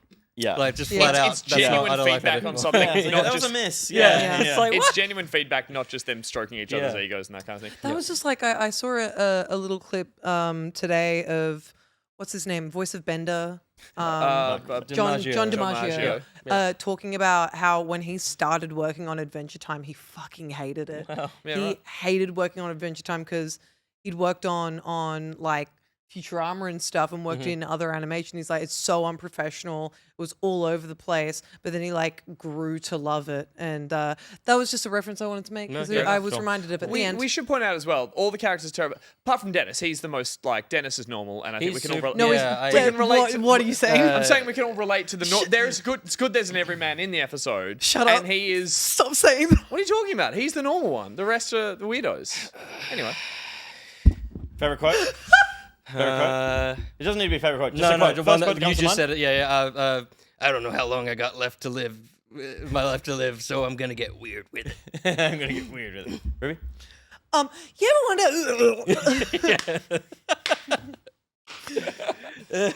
we cannot have you screwing things up. Boys are out tonight, huh? Yes. Episode 1. Is that Episode Yeah, 1. yeah. Yeah. Boys are out tonight, huh? Oh, honorable mention. Hot out today, huh? yeah. Finger We're on the same age. finger on the pulse. Finger on the It's a finisher car. It's a finisher car. I said that to Gus yesterday. He said we were driving along, and he just what did you say? That's not a finisher car. that's- a starter car. a starter car? It's a finisher It's a finisher car. car. I'm That done was with Pocket you. Watch, Be gone. everyone. My rage Be knows gone. That was Pocket Watch. Be gone. Man. Perfect. Dazzling images. Dazzling images. It's me. It's me. You haven't even begun to peek. And coming up next is the post show. Hey. The post show is where we talk to the community, answer questions from the Discord, and have a look at the creative tab of the Discord. Do we have some creative? You were literally doing the hand thing just then as we went to Wow, that's It's gonna be a good post show. The fleshy in between. Taint. Thint. This? It's Thint, right? Oh, Thint. Thin mint. Will, you gonna stick around for the post show? Think about He'll it. think Yeah, about it. you'll think about it. Good. You're always in a Charlie Day jacket. I just realized. Yeah, as well. horses, man. Close. Horses. I kind of relate to Charlie in the way of sometimes I'll like answer things in conversation Oh, when yeah, I can't when- actually hear. The episode after they've drunk 100 beers, and he just turns to Mac and goes, "What do now?" I went, "That's fucking Ruby." What do now? What do now? What do now? Who do you think we were talking about? Was that one? Yeah, I know. He just doesn't He listen to doesn't anything. even get us. Yeah, he doesn't even get it. He doesn't even get us, wild card. guys. I love Charlie so much. Wild card, baby. But yeah, if you want to come watch the post show, it's also where we just take it easy, take it sleazy. You need to be a gold tier of the gold tier of the Patreon. And you can join our Patreon to help fund the show, help get it made, help keep it going. And by doing so, you get access to any and all bonus content that we've released in the past and will release in the future, including new episodes of Back Chat, the show where we answer all your burning questions every Monday morning, as well as all the unedited, uncut versions of the playbacks and all the bonus episodes of the Pocket Buds podcast, as well as quarterly town hall meetings in our Discord that help us shape the show. You're not only funding it, you're also helping us know what to do with it. Hey, pay for it and help us make it. Yeah. It's the least you could do. Exactly. It's like being an executive producer. That's it. Congrats. Backchat, last one we did just recently. Sassless and Coastal. Yeah. We answered your burning questions as well. And so that'll look be forward coming to out on Monday. Monday. As well as you get the Pocket Tier Discord role when you're in the Gold Tier of the Patreon, which gives you priority access to community game nights. But so doesn't rule you out of heading to the Challenging Times tab in the Discord as well. So get Anybody on over can do there. that. Just get yourself a new Nintendo console Buy and the yourself a Nintendo worst game Switch. on the platform. Kirby Air Double check Riders. You mods can participate too. that is true. The thing Yeah, I that don't know Gus if said. that's true. Josh, can you check the Discord? Is there any time set yet? No, a matter of if it's open to everybody. I don't isn't know. it? I don't know if that one's open to everyone. If it's not, it's about to be. It's so about don't to worry be about it. Don't open. worry It's about about- Josh, have a look in there Open that now bad and just boy tell up. me how many times have been set in Kirby Air Riders Where is it? before we hit the credits. Ruby, continue. Bro was just saying shit. Will. Me. Thank you for coming on. That's okay. Did you have fun? Yeah, it was alright. Yeah. it's What was good. your favorite part? Right now. Yay. The end. There's none. There's none. Oh, in there. There's because none? the end. There's none. In We there. something must be wrong with the Discord then, I say. I've also that's just realized I look like a house should fall on me. You do. You You look. do. Oh, I You're like channeling that. Wicked and Charlie in the same run. Double. Yeah. W, whatever the fuck the meme There's is. a helicopter. There we go. Protect him. Madam Marvel, flip it around. There you go. Wicked wins. See that? That's how easy it is to trigger kids these days. Isn't What it the crazy? fuck just Wow, I happened? barely wow, said the wow. meme and they fucked off. That's Yeah. a meme? Yeah. It's They fucked crazy. off. It's crazy. That's our show. Thank you to everyone for watching, especially those of you who support us on Patreon. Please share the show with fucking everybody. Everybody you know, everybody you meet, strangers on the street. It's a great conversation starter. Watch this fucking show I like.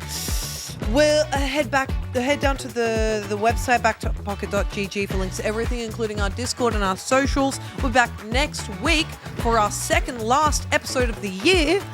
For you, those of you at the gold tier and above, we'll see you in the post show. You haven't thought of the smell, you bitch! My God. I've got so many more that I want to quote. Say it. Favorite character from Always Sunny. Mario. Oh. Oh, just in general. No. Who do you think you are? No, who? Who do you think you are from Always Sunny? I'm D. No, you're Mac, because you were fat and then you got... with the power of God, anything is possible. So jot that one down. Jot that one down. God. Gus. I have my tools! There you Yep, go. you are, Dennis. Will? He's getting Charlie. I feel like I do will work. Yeah. Yep. You turn the light on. You turn the light on to let us know that there's I put refreshing. the cans in the thing and to let us know there's refreshing cold cores. Of course. You have like 2 liters of green paint. For I do. Yeah. I do. You ate all that chalk. I'm Yeah, not well, gonna- because benzos are good to draw with, or Tums whatever. are good to Tums draw are good with. to draw with. Every no, And no, you're a bird. you know what? And you know what, Ruby? Everyone thinks I'm D because I'm the You're girl, Frank. but I am either Frank or Charlie, Yeah. and that is a reality. That is Yeah, I think Yeah. you're a Charlie. I'm I a have an little Angus wrinkle. We have 2 system. Charlies. Yeah, Yeah, it's two okay. Charlies. I am the trash man. Wait, Wait. Josh. Josh, what Who are are you? I waitress. feel like waitress. Charlie. You feel like Nah, you're Charlie? the waitress. You're Nah, not you're- Charlie. No, I'm you're- the waitress. No, Yeah, you're you're the waitress. you're cricket. We We've corrupted ruined God, you. you're cricket. We've corrupted you, Josh. I'm so sorry. Sure. Yeah. Start the song again. Good night, everybody. Okay, bye. Bye.